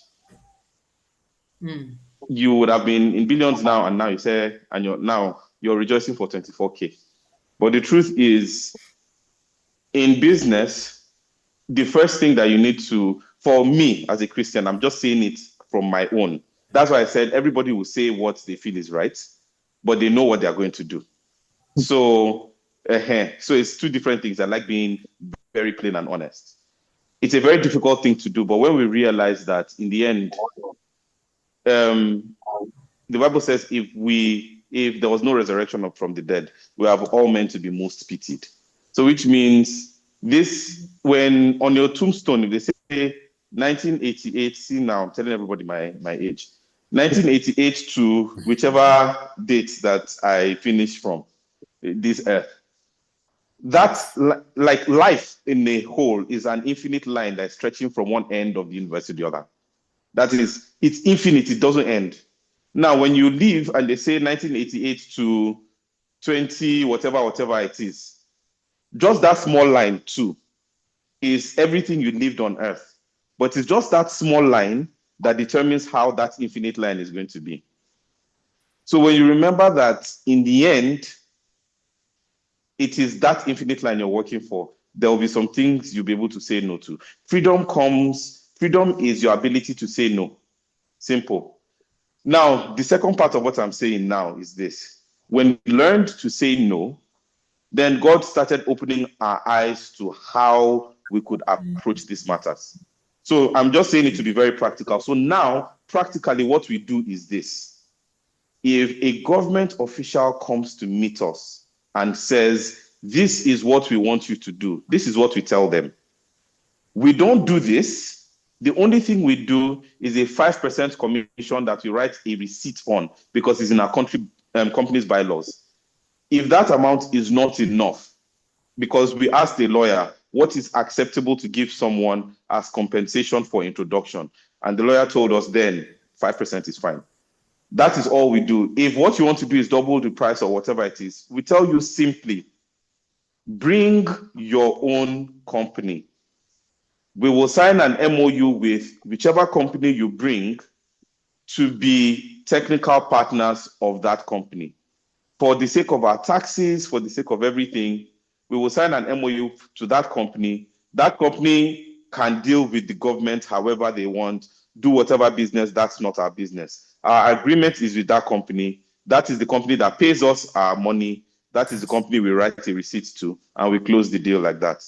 That's how God opened our eyes to how we can operate in this sphere, knowing that this is the type of thing that happens. And just recently, the Anambra State government came to meet us to do some work with them. The moment they mentioned how much is the price, we just called one of our contacts that does business with the government.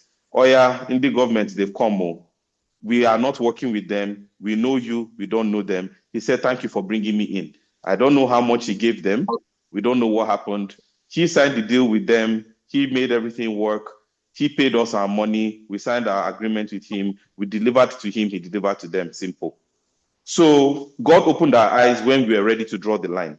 But if you're not ready to draw the line, then you would have nothing to really stand on. So that's why I started it by saying most people would know the answer they are supposed to answer if they tick it in a box. But then what is practical, what are you going to do is a different matter, because we know what we feel we are going to do. But I wanted to just give this so that people know that there are avenues. When you make up your mind by God, I am not going to do this, God opens your eyes to see areas or ways that you can actually go about the same thing. Yeah, so that was all I wanted to say. Yeah. Wow. This is a eye-opener, even for me. Like, wow. So you kind of created a barrier so that you're not going to betray your conscience in any way. Exactly. These That's people, just it. Yeah. and that 5% discount thing, or that discount thing, is also a very wise thing, so that the what they used to call it in law, finder's fee, Abi? Finder's fee. That's correct. That's it. It's a 5% finder's fee. Yes. Yeah, that one is completely legal. You give them their money. If they want to give you the business, fine, they do. And you don't compromise yourself. Because once you dip your leg in, to come out is always difficult. Very difficult. So now that you've said this, maybe you're going to give us a little document or something that we can share on this particular matter with these our students, so that they will. Oh, sure, most definitely. I'll be happy to do that. Yeah, they will work on that. So we're already here. So you are here. So it's time to introduce Mr. Chiemeze Uchaga. He's my friend. I've known him for, I think this should be the I think it should be 20 years. This is the 20th year that I've known him, from university days plus post-university days. So 5 years in school together, then 15 years later that I've known him. So it's time to introduce him. He has a lot to say. And one of the things why I'm very proud of him is that he's a Christian and he's not ashamed of being a Christian. And he's also a Christian that handles money, because most people, once they start having money, they start dealing big money, they tend to lose their faith somehow. But he has been on money and he still have his faith intact. So that's one of the things I really appreciate. So it's time for him to give us his own words for today to our participants. So I'm letting him to share. He can share the screen. Okay. So hi everyone. Good evening. I hope you guys can see me. Yes. Okay. So my name is Chiemeze Uchaga. I am the Chief Technology Officer for Mavis Computer Limited. We're an education technology company. So I'm going to be straight. First of all, I want to, so that I usually am very interactive with how I do stuff. So normally I write with my phone, but now I'm projecting my phone, so I have to use pen and back to barrel and paper. I'm supposed to talk about technology, but I'm using barrel and paper. So We'll get there. That's where technology starts from. Oh yes, of course. So the first thing I want to do, just to be sure, please, like I said, I just like being face to face with people I'm talking to. Even if it's two people that are available, I need to know so that it's going to be a back and forth. Because in the end, I just want to be sure that we're going to learn or pick something from this. So can I know if we can just go through a very quick round of introductions? I already know Dexter is my brother from another mother, so I want to know who else is available so that we're going to, now this is why I want to do this. Whenever you're talking about technology, you're moving from what you know to what you don't know.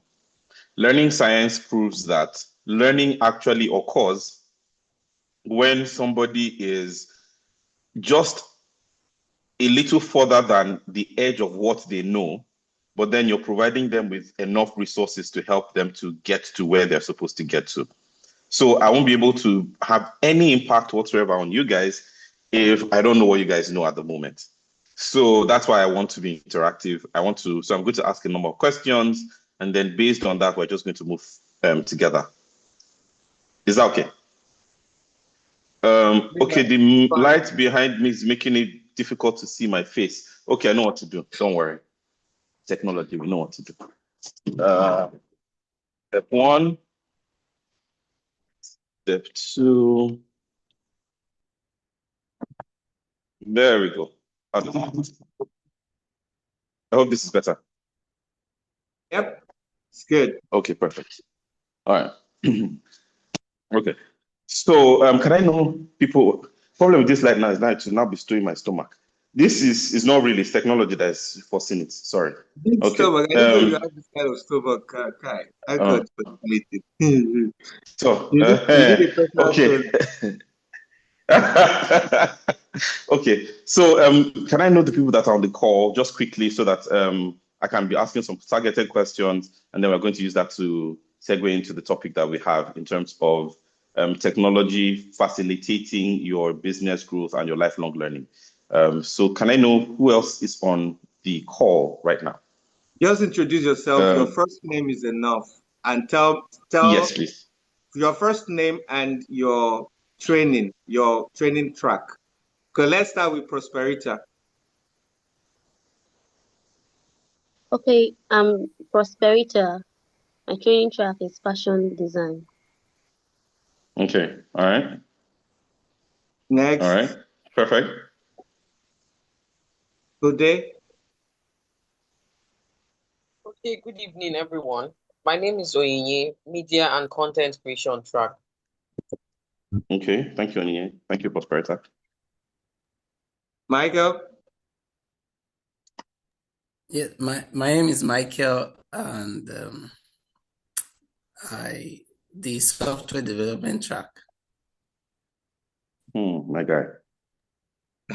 Marachi.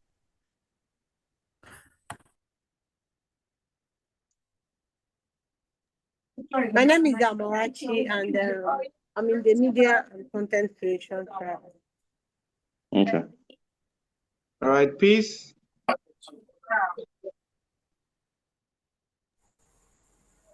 Is Peace here? Okay. She comes and goes. Okay. Okay. Are we good to go? Because I know, sorry, I don't want to murder any names.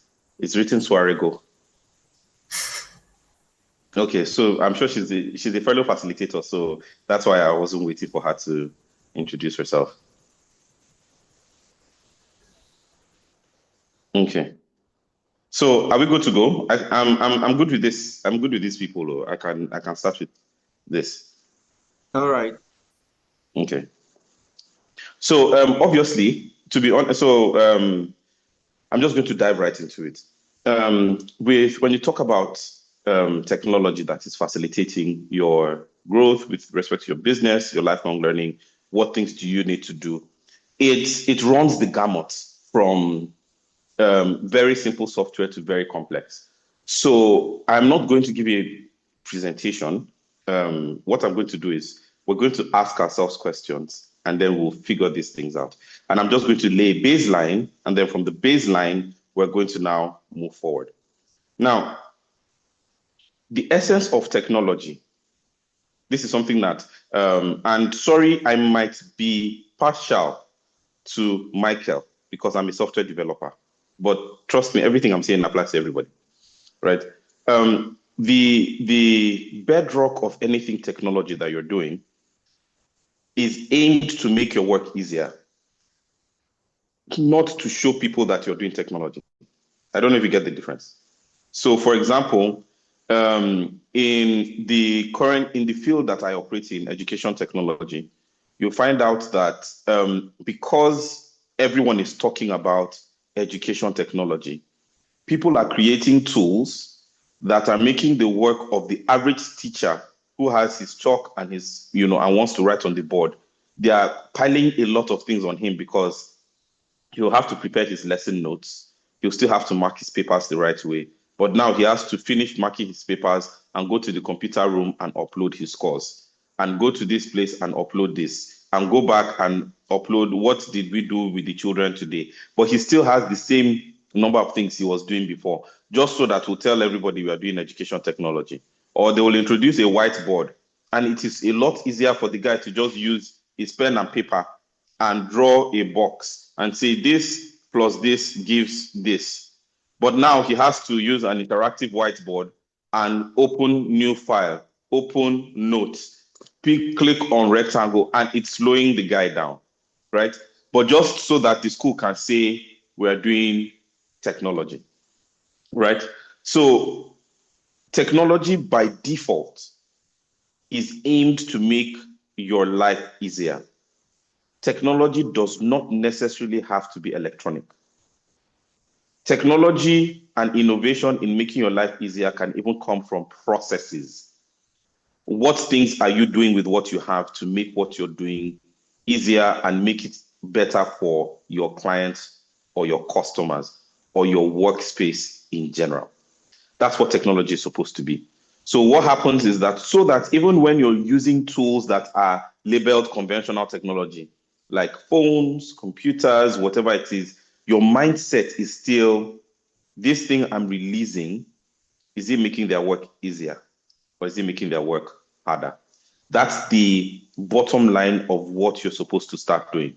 Now, the first thing for you to do with respect to that is a simple line. It begins with me. Sorry, I love using the Bible for a lot of my analogies because, to be honest, it works all the time. The concept of being witnesses, right? If you look at one of the first, witnesses in the New Testament, as it were, the woman at the well, that what she basically did, her evangelism at that first time was, come see a man who told me everything I ever did. Could this be the Christ? And when they came and spent some time with Jesus, they said, okay, now we believe not because of what you told us, which means the first reason why they came was because of what she told them. Now, she was empowered to go and tell them this because she had experiential knowledge. So if technology is not benefiting you, and then you're trying to make technology benefit others with respect to the service that you're trying to give them, because everybody is saying you must be doing technology, you will never get it right. So the first thing is the thing that you have in your mind. The first thing I've said is, sorry, as I'm saying it, I'm writing them now so that I can release book. So the first thing is technology should make your life easier, not harder, right? Should make services easier, whether it's for you or anybody. Should make services easier. Sorry, I'm writing it down for myself too. So I'm taking notes, right? The second thing you should remember is it starts with me. So even if, for example, like Michael, the software guy, you're using tools that you're using to write programs for other people, how are those tools making it easier for you? Are you getting things that are making it easier for you to work on what you're working on? And I will get there when I start talking about some particular tools. If you're looking at, so for Amarachi and Onyinye with your media and content creation, are you thinking of tech that is making it easy for you to work? We're going to start dealing with a few of them. I'm sure with the work you guys have done over this period, you've done use some tech, which I'm going to ask you guys, because like I said, this is going to be a practical session. I'm just laying the groundwork, right? So the second thing is that it must begin with you, right? Now, so the third thing is I must never stop learning. This is very critical because most of the time as we get into the labor market, the job market, we want what would give us money. We need it. Training will not put food in our mouths. That's true. It's work that does. But what happens is that we look for that mini thing and we start working on it. And because we are not giving ourselves to be students, continuous students of learning, you remain at that same place. But the truth about technology is this.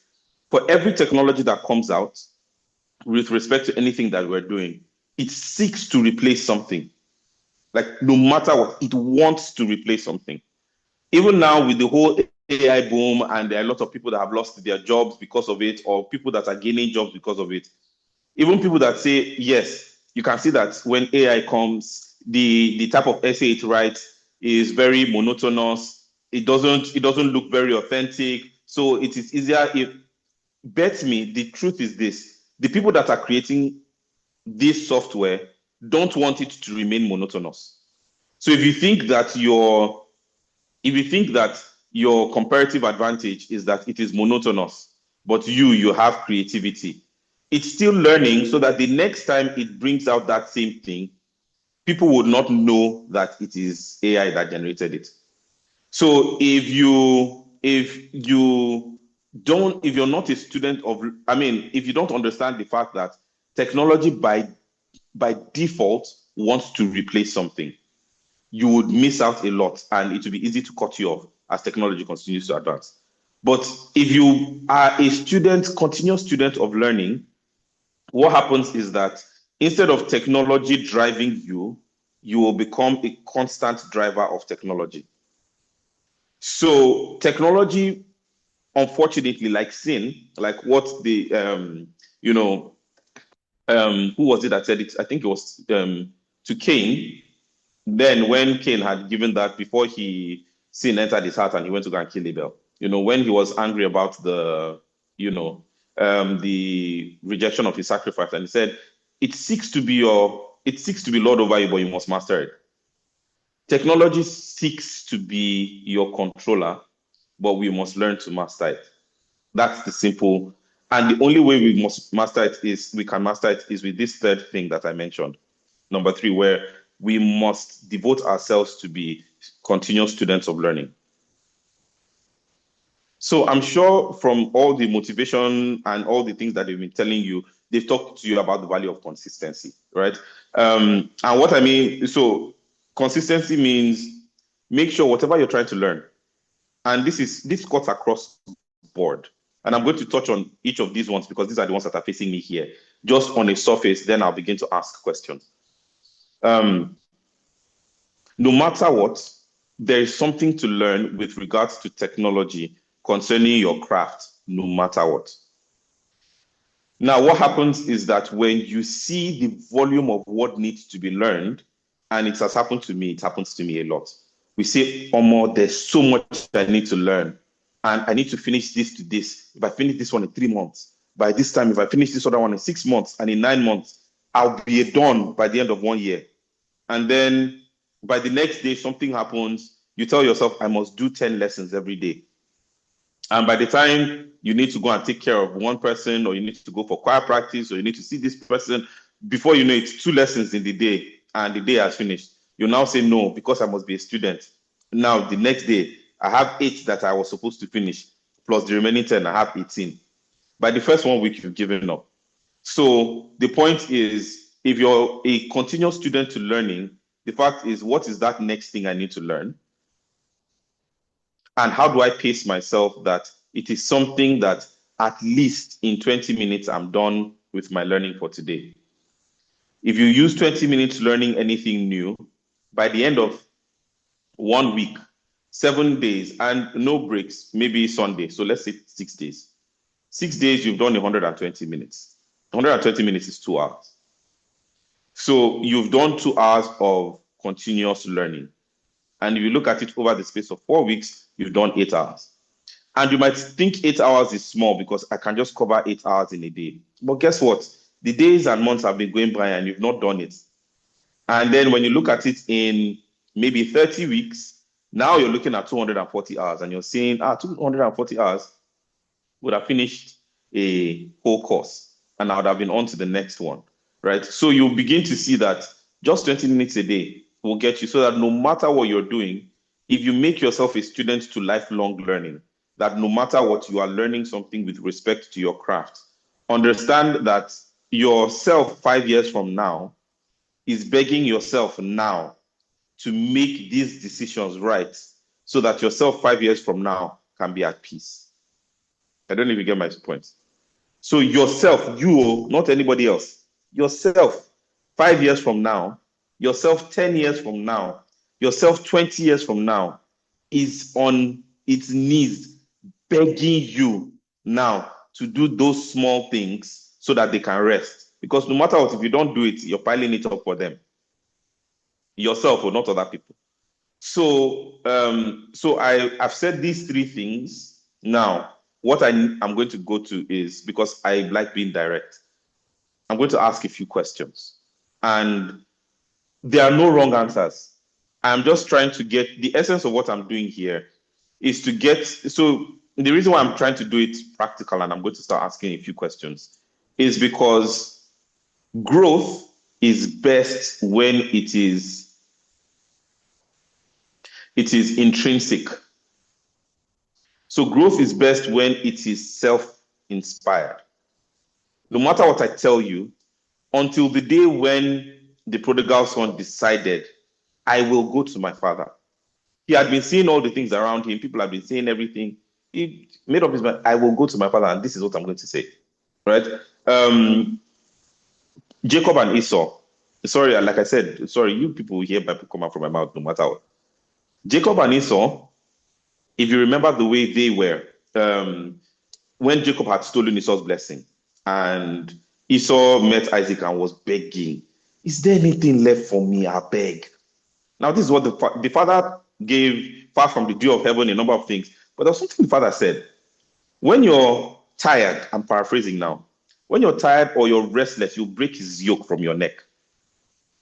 Now, if you remember when Jacob was coming back after the whole thing with Laban, and he now had Rachel and he had Leah, and he had his 12 sons, and he was coming back, he had just some servants, when he was coming back and he sent word to Esau, they came back. What did they come back to tell him? They said Esau is coming, he's coming. With how many men? 400 men. Now, these were apart from Esau's servants. Jacob, everybody he had in his house, all of them no past 72. Bad as bad, if you add some servants, 100. But Esau was coming with 400 men at his command, apart from servants. The same Esau that they said Jacob is the one that is blessed to. And when Jacob was trying to give Esau all these gifts, what did Esau say? I don't need them. And that was what Isaac told him. When you're tired of all of these things, you will break his yoke from your neck. So the point is that with respect to your decision, so Isaac was basically telling him, when you make up your mind that this thing is not going to be hanging over your head again, you will break free from it.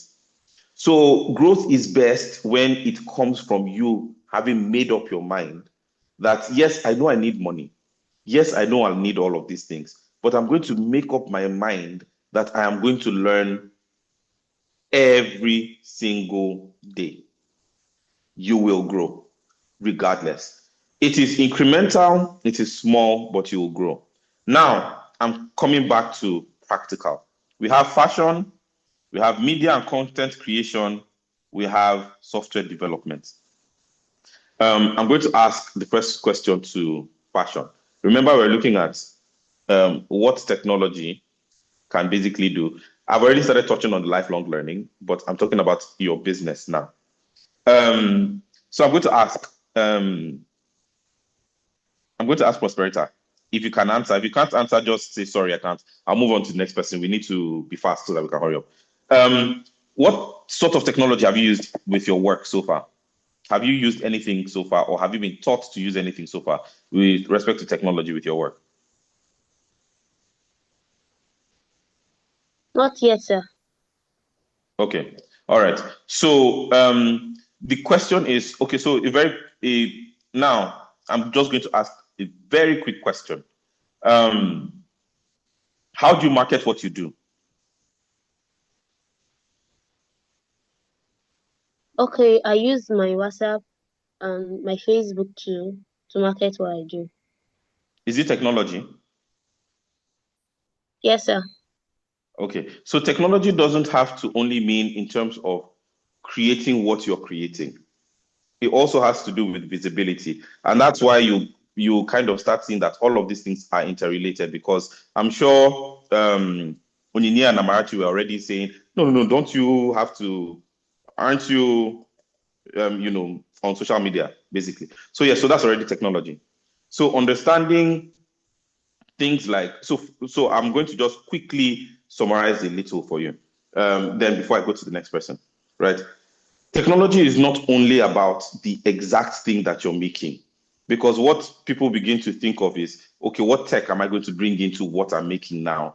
And then what that starts doing to them is, if there's none initially, or that the one that you are going to use is so expensive that you cannot even start, you forget about technology. So remember that what we're saying is this. First of all, technology begins with me. So if you're talking about learning, how do you know more about your customers? How do you know more about even raising money for investment?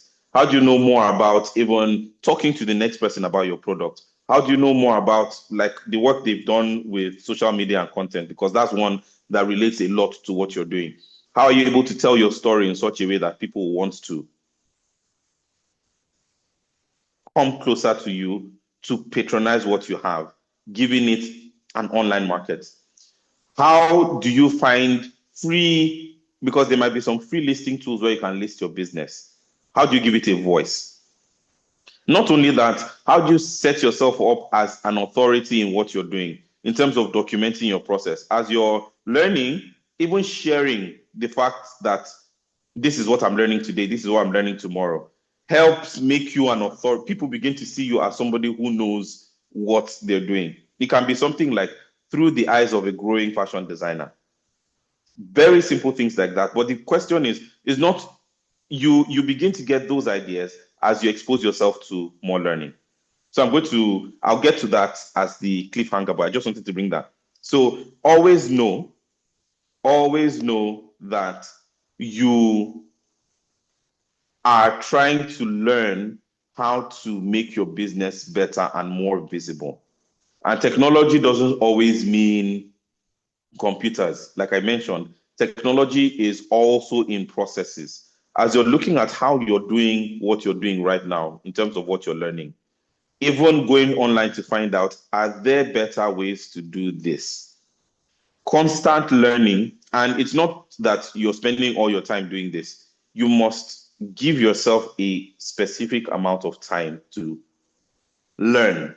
And learning is either growing in your craft or growing in how to tell your story, because those go hand in hand. So I just wanted to touch on that. To save time, let me go straight before, so that I can now wrap everything up with the overall. Let me go to Onyinye and Amarachi. I think you guys are both doing the same thing, if I'm not mistaken.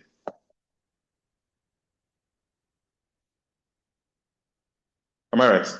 Onyinye, Amarachi, I need responses, or just chat. Let me Yes, sir. see. Let me open my chat. Yes. Okay. Can we hear me, please? Yes, very well. Okay, so we're responding to the same question, right? Sure, exactly. Okay. Basically, technology is like a pillar for what I do. Because I don't think that if I didn't have access to technology, there wouldn't even be a media in the first place. There wouldn't be content creation. So everything that I am doing revolves around technology. So it is like a pillar for what I do. Okay. Very good. Perfect. Now, so a quick follow-up question is, in the line of work that you're doing with regards to media and content creation, what areas of specialization do you think is there? Like, or let me put it this way now. If God answers your growth question, your growth path, let's say you are praying, God, I want to learn this, I want to learn that, I want to be good at this or good at that. If God answered your prayer, where do you see yourself? Like, forget people saying, how will you get there? Just forget it. Just now, if I was a genie, or if God had spoken, let me stay true to what God has called me. If God had told me before this that anybody who tells you where they are going to be in 1 year, and you say, bam, it will happen like that, where would you want to see yourself with respect to your craft? What do you see yourself doing? I'm not saying how much do you see yourself making. I'm not talking about the money. What do you see yourself doing? Okay, in the next 1 year. Is that the question? Just 1 year. I'm not taking it so far. Yes, 1 year. Okay. In the next 1 year, I should be able to have a number of people that I have impacted in, that I am currently training in line with what I am doing. In the next 1 year, I should have proteges. I should have people who are most likely at the stage where I am now through my impact. Okay, very good. That's a very good one. Now, I would love to, because remember, we are co-creating right now. This is just another idea that you could explore. And I'll tell you this with a story. God used it to judge me. I mean, not judge me. God used it to help me, but it's something that I want you to also think through, right? You can see that one of the reasons why so I'm going to use this. I'm going to use Dexter as an example. Dexter could have easily called somebody who is just a motivational speaker or an expert in teaching people about education technology or technology in general, right, to come and talk. But he's called someone. But if I segue back into the response I gave to the question that was asked in the previous session, you could see that it carried a lot of weight because of one thing: lived experience.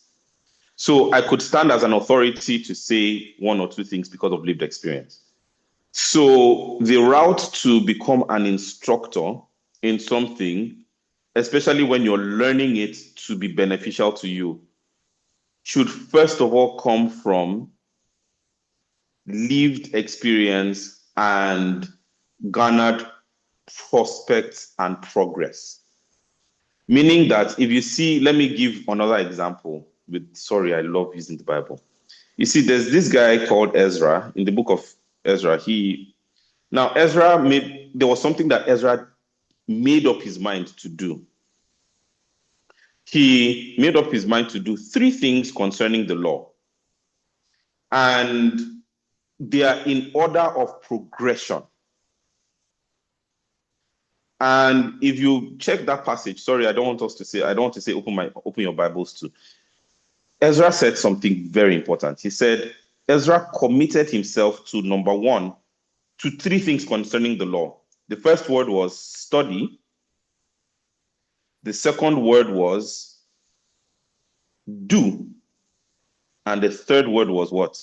Teach the law. Now, Ezra was a scribe. So by nature, Ezra was to be a teacher of the law. So the number 1 thing was supposed to be teach. But that was not his number 1. Ezra, most people don't know, Ezra was in the lineage of Aaron, the priests. You know how Aaron's son and then the Levites like that. The Levites were the high priests and all of that. Ezra was in that line, he was in that lineage. So he was a priest, he was a priest of priests, like that was actually his calling. Just like Zerubbabel. Okay, sorry, I don't know if I'm doing this thing too much.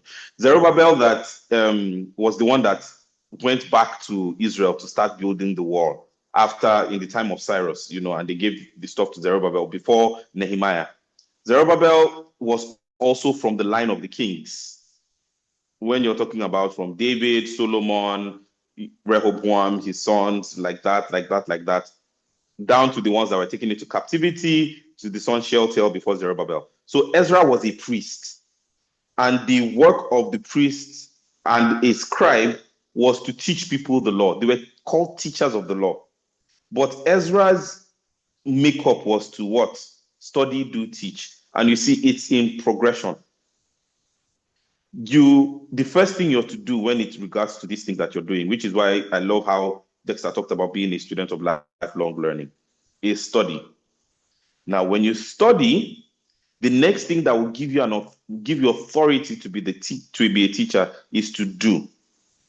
Then after you do, then teach. So even if you're going to become someone who is teaching people and have proteges under, the question is, what we would love to see is whose content are you marketing? Are you a master content creator? Have you been able to, with regards to content making, create a niche? Are you doing lifestyle content? Are you doing social media managing and marketing and coding for some clients? Are you with the type of content you've been able to make? Have you been able to seal big deals with brands like Coca-Cola, with MTN, with these guys, so that when you tell somebody, study this, you can tell the person, because I did this and see what it got me. Then when you say follow me, even Paul said, be imitators of me as I am an imitator of Christ. So even as you desire to teach, I would advise that you expand your portfolio to seeing what you've done, so that people will call you and say, come and teach us. Do you get the difference? Yeah. So, and this goes to everyone. This goes to everyone generally. So expand your portfolio. Think about who are the people you're going to work with. Who are the people you might want to work for? What things do you need to do to get there? What things do you need to learn? What are the evolutions of the current work that you're doing? For example, if you're talking about content creation, social media management, and things like that, you can begin to think of being a product owner, and not product owner just like running a business. There's a brand of the whole agile management called product ownership or product marketing. Product marketing and social media marketing are very different. Social media marketing is, now I am managing this person's social media account. I'm posting on Instagram, I'm posting on TikTok, I'm posting on Facebook. Product management or product marketing is saying, I understand the nature of these adverts and who they're supposed to attract. What are my KPIs? What is the learning science behind what I am doing that influences the type of sounds I use, the type of colors I use? What are those things that are very important? How do I see a product that somebody has given me? This is what we do. And I look at it and say, okay, what's your North Star? What is the type of thing you guys want to achieve in the next 2-3 years? And what is a program that I can design to get you there?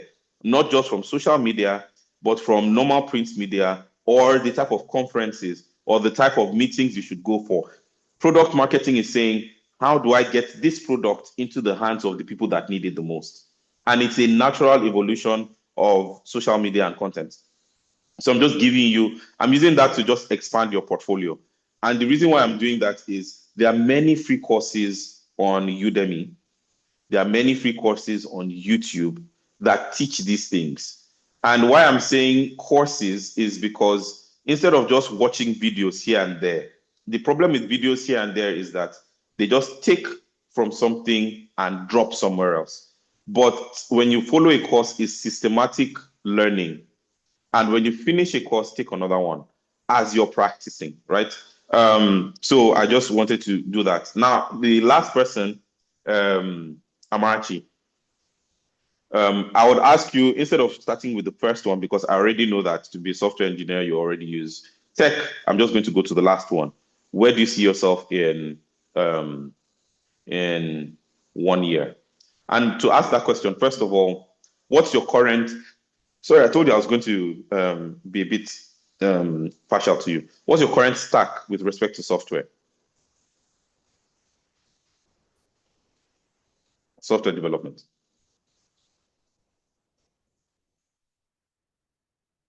Michael, are you there?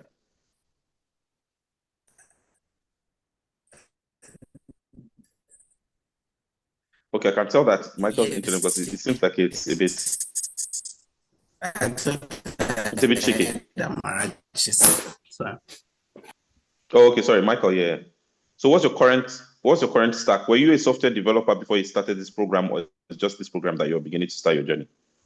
Well, I had basic knowledge. It's just HTML, CSS, but not enough to really do anything. So this program has helped me to really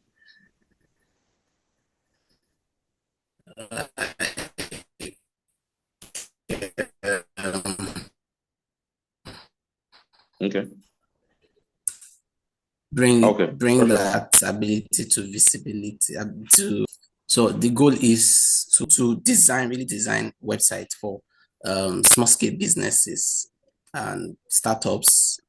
Yeah, that's my focus, because I realized there are many small businesses or startups like me that don't have websites. Some businesses have been running for years, they don't have website. And that's because when they want to, it costs a lot of money. So my own vision is, if I'm able to develop the ability, I offer services to people, help people while I get paid too. So that's my vision, and that's why I signed. Okay. All right. Okay. So I'm going to be hard on you because I want you to grow. Okay. And if Dexter connects me to you, I will continue to track your progress. Now, here's the first thing I'm going to say. I'm going to ask you a very quick question. Okay. How much, for example, just off the top of your head, how much would you charge somebody for a basic website? Kind of a landing page. For a basic website, okay, the landing page it depends on other things like hosting and domain. Leave hosting for now. Okay. Just for your design, for the design. From 80, 100, 150. Okay. Now, here's the point. This is why I'm saying this. Remember what I was talking about in terms of technology, right? Yeah. On Canva, if you pay for Canva Pro for just about what now? I think it's right now for the Canva Pro that includes the web building, it's $10 for a month, right? Okay. You can just write a single prompt. One, give me a website that has this, and it will give you the entire website. So someone who would have paid you to do it on Lovable is even a lot cheaper. A number of people are beginning to, in the next 6 months, anybody who has a company can just pay $10, create their website, and continue doing their work. Do you get the point I'm making? Yeah. So what you're doing is a very good starting point, because not many people know about these things yet. And the people you can service are still there, because even when it becomes knowledgeable, there are many people that will just be like, I know it's there, I just don't want to. And you, let them pay you to do it. Now, it will help you first to be able to develop some of these things quicker and learn from what you're seeing, because the essence is not to make you dumb. But the major reason why I'm telling you this is that technology is in a race with you. So even as you're going to be learning to build these things, websites, simple websites for people should not be your end goal, even in 1 year. In 1 year, you should already start thinking of being able to build proper, powerful web and mobile applications. Applications, not websites now, web applications, whether it's for education technology or health or agriculture or whatever it is. These tools are already there, And I would tell Dexter, this is just because, like I said, I'm partial to Amarachi. I'm partial to Michael. Beyond what you've learned here, I'll gift you a free React course. It's a paid for course. I will pay for it and gift it to you. React is one of the most powerful frameworks for learning, for building web applications. And there's React Native now for building mobile applications. So it is necessary for you to be ahead of the curve. So I want you to think beyond simple websites, land page.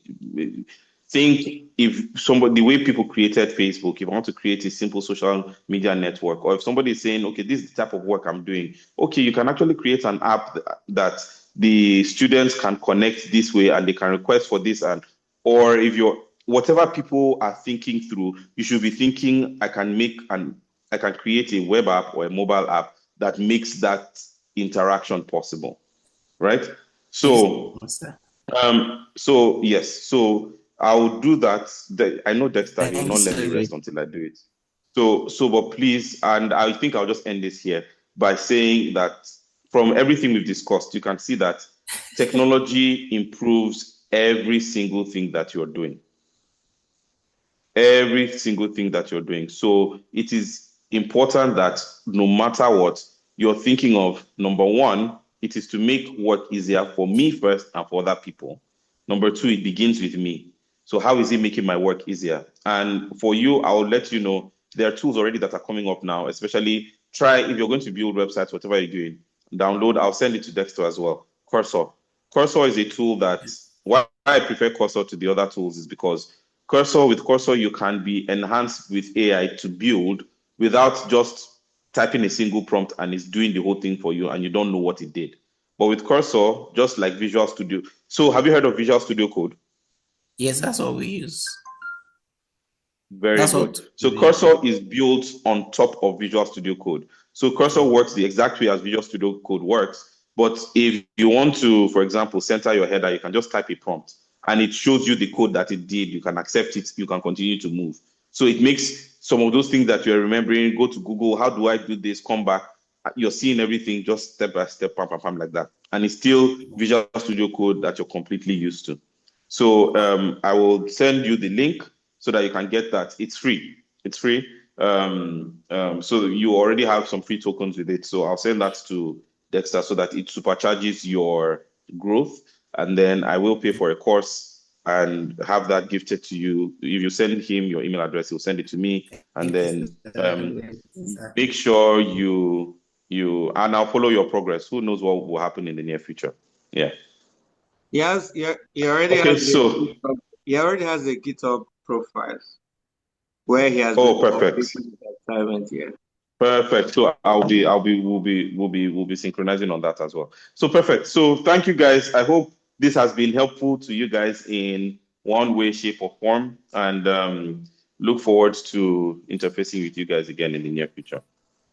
Okay, thank you very much. Can everyone be put on their camera so that I can take a screenshot of this page? If we were in person, it would have just taken a group picture, but now that everything is zoomed, everyone put on their cameras, please. Walupis, Onini, Amarachi,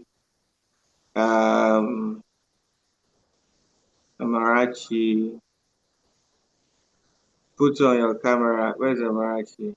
Here. Michael. His camera is freezing. Just take the best pose though, because we're going to. Okay. Are you ready for the say cheese?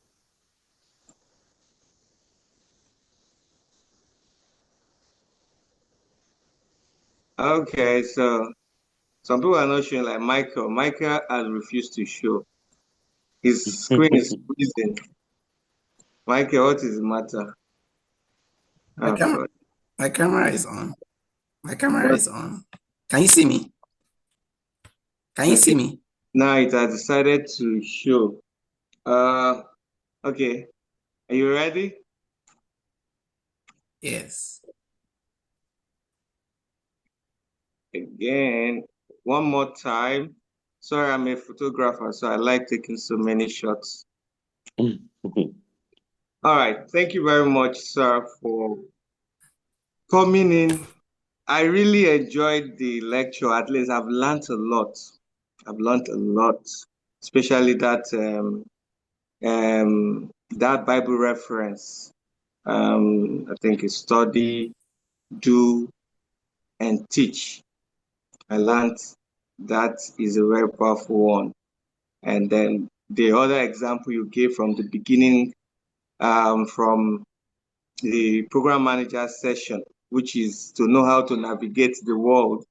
We're supposed to be children of God, but when we face the world, we're able to navigate them so that we can still be friends. Mm. We can still be friends and not also to jeopardize our own faith. Thank you very much for your time. And please, can you guys show an appreciation for him? You can clap. I don't know how they do it on Zoom. virtual stuff. All right. So yeah. So he will take his leave. So some people are saying Thank that you. you are um that you have left the women out of the equation. Women advocates. You only cared about. Oh, no. I only cared about him because he's in the exact field I'm in. So the truth about mentorship is that you so if there's any female, so my point is anybody, and so by saying this, I'm extending it to anybody that is in the software development line here, whether man or woman. They will have access to the same thing that I give to Michael. That's the only reason why.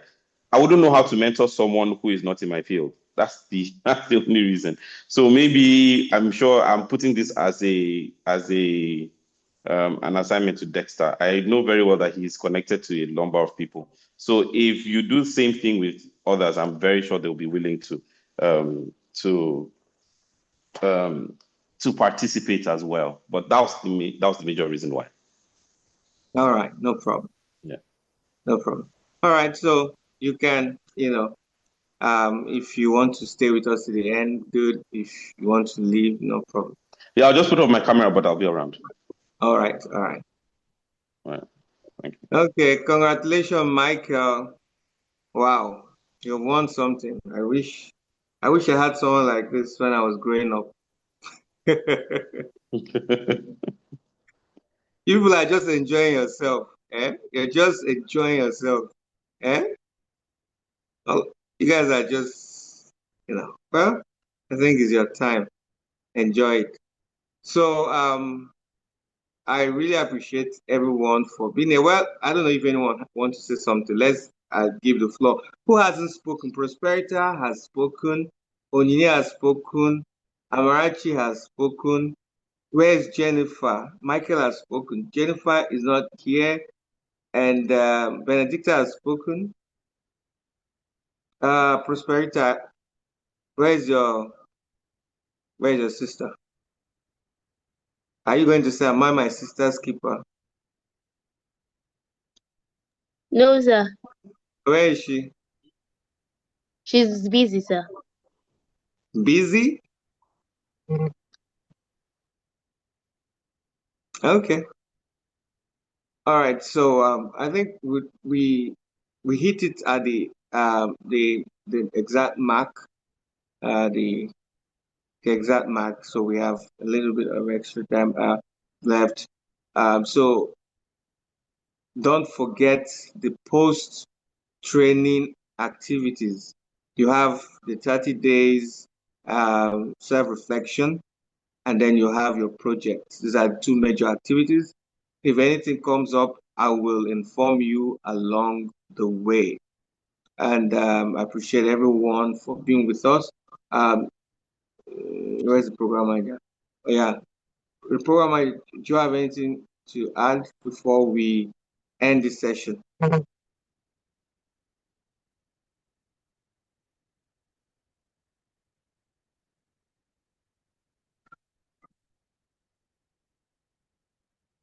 Anything?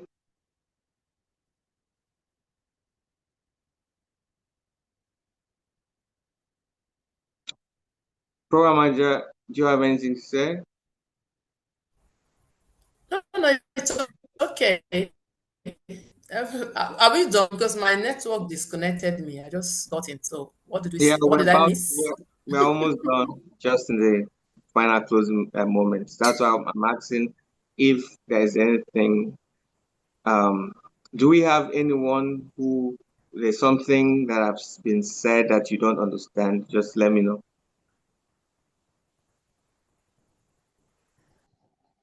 Sir, please, I have something to ask. Okay, go ahead. Okay, concerning the video you said we should do with our instructor. Sir, most of our own videos were not up to 5 minutes. I don't know if that is permitted. Uh-uh. I thought women know how to. Sorry for being stereotypical, but I thought women know how to talk very much. How come you people are talking? Sir, I don't know. It was like a question and answering stuff, so it didn't take that much, sir.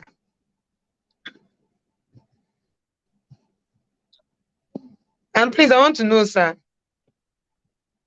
can we like do this this video of a thing? Can we do it on our own without our instructor Oh, being present? Because some of our videos are not even that clear and it's not complete for some of us that did the video. okay. The reason I wanted it to be there is because so that you can use our machine as a backdrop. That was the reason. I'm looking at it production wise. But if Okay, you're having issues, then do it on your own. No problem. okay, sir. Do it on your Okay, own. Can I sir. say something? Okay. Can I You say want to something, talk? Thank please? you, sir. Yeah. Okay. Yeah. Okay. So since you said it's because of the machine, wherever they are, they can just look for a fashion place and then talk to the person. Of course, I know they have fashion people that do their clothes, so they can talk to the person and stay there and do. If that is the only Yeah. reason. Yeah, that's the only reason, just for it to have the backdrop. So, but if you're not able to do that, but this one is going to be an extra effort for you. I would have said you should shoot on a green screen, but it will be a difficult thing for you. So that we can put a virtual backdrop, but it's a difficult task. So just if you can't find a good shop, someone that will allow you because of the backdrop, then just do it any other place. But make sure you have good backdrop, good background. Make sure your picture has good quality. Make sure the audio is nice, and make sure that you're presentable too. Because we're not going to put the video in our cupboard. We're going to publish it. So make sure that you're in your best. Yeah, thank you, sir. Okay. It's all right. So what else? I don't know what else we're going to. I think we are done. Okay, let's do closing prayer now. Okay, Prosperity, I want to say something. You want to say something? Yes, sir. Yes, sir, I Oh, do. okay. Concerning the reflection, when is this reflection starting? Starts on Monday. You post every day for the next 30 days. That is another way to give you a baptism of fire, because when you have your own business handle, you have to be posting every day for visibility purpose, at least until you get a social media manager to do that for you. So this is another way of forcing you. I know we don't post every day, but it's a way of forcing you to get used to generating ideas and posting. So, but I'll send you the timetable, because not everything is original content. Some are original. You have to create original content. Some you have to repost, and you can quote. You can quote the repost. You can as in share and then say something about it. So we'll send you the how everything's going to go.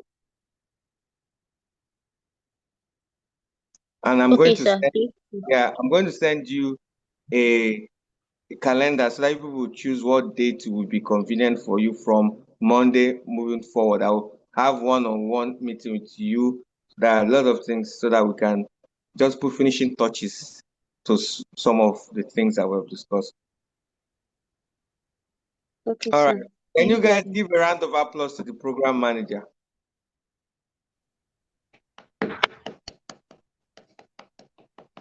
You're not clapping. Amarachi is not clapping. Amarachi is clapping, virtual clapping. You're doing better. Michael, you're not clapping. Where is Michael? Michael, I've gone MIA. Onine, you're not clapping. She has really done a good job. It's not easy. It's not easy coordinating people, though. You know. And the offenders know themselves. Offenders in this list. Some of them are wearing pink. Yeah. Some of them are wearing pink. Eh? They will not allow somebody to rest. The worst of offenders, they know themselves. And some of them are stretching their neck on their chair.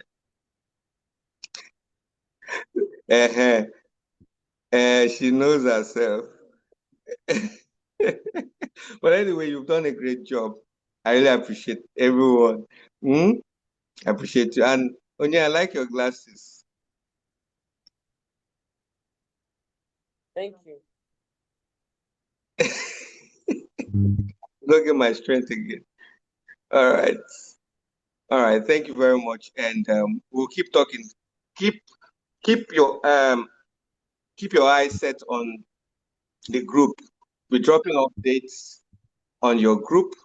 So I know that data is not an easy thing to come by. I understand. So make sure that at least once, twice in a day before you get to bed and before when you wake up from sleep, you check the group. Then before you go to bed, you check the group too, so that you can get information. I will also send the ones I'm going to send to emails when necessary. So thank you very much.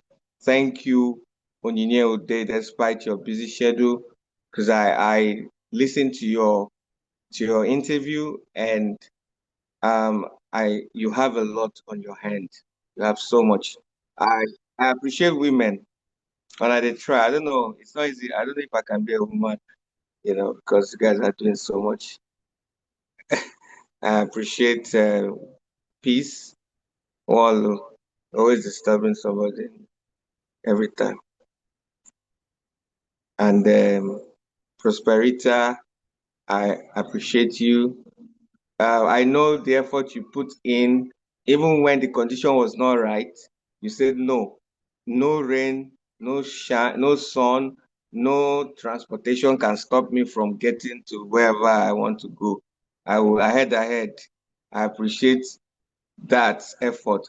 Amarachi too wasn't feeling fine, but she was able to pull herself through. She was even admitted to the hospital, but she came out, pulled herself through, did assignment on partial sick bed, and met the deadline. So I really appreciate that.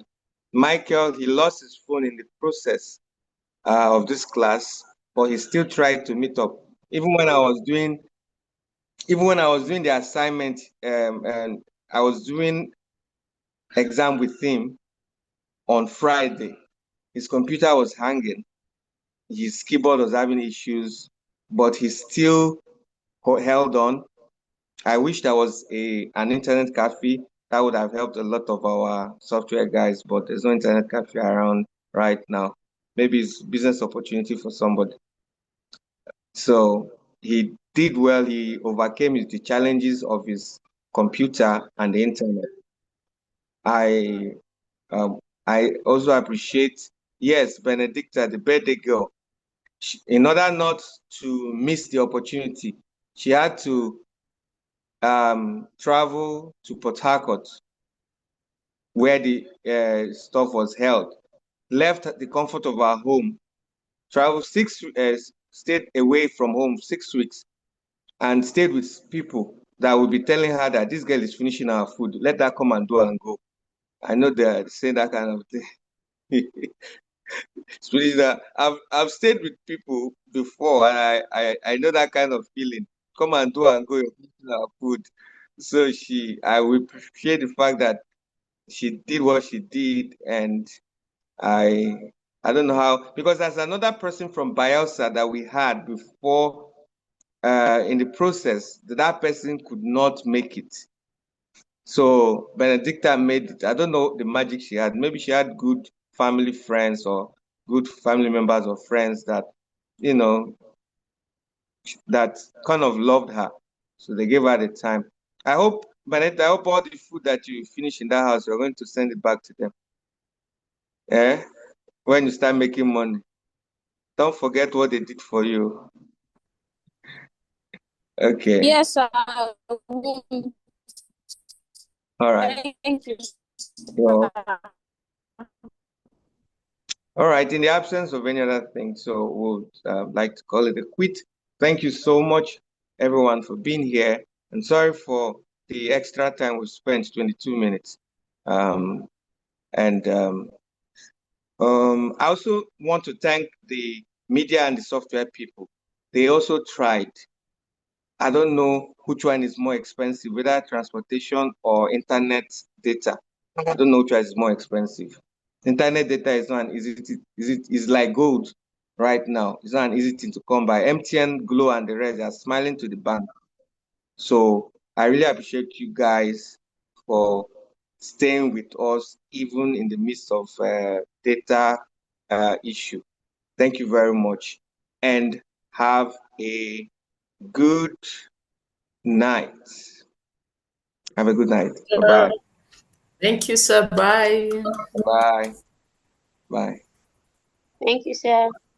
Bye.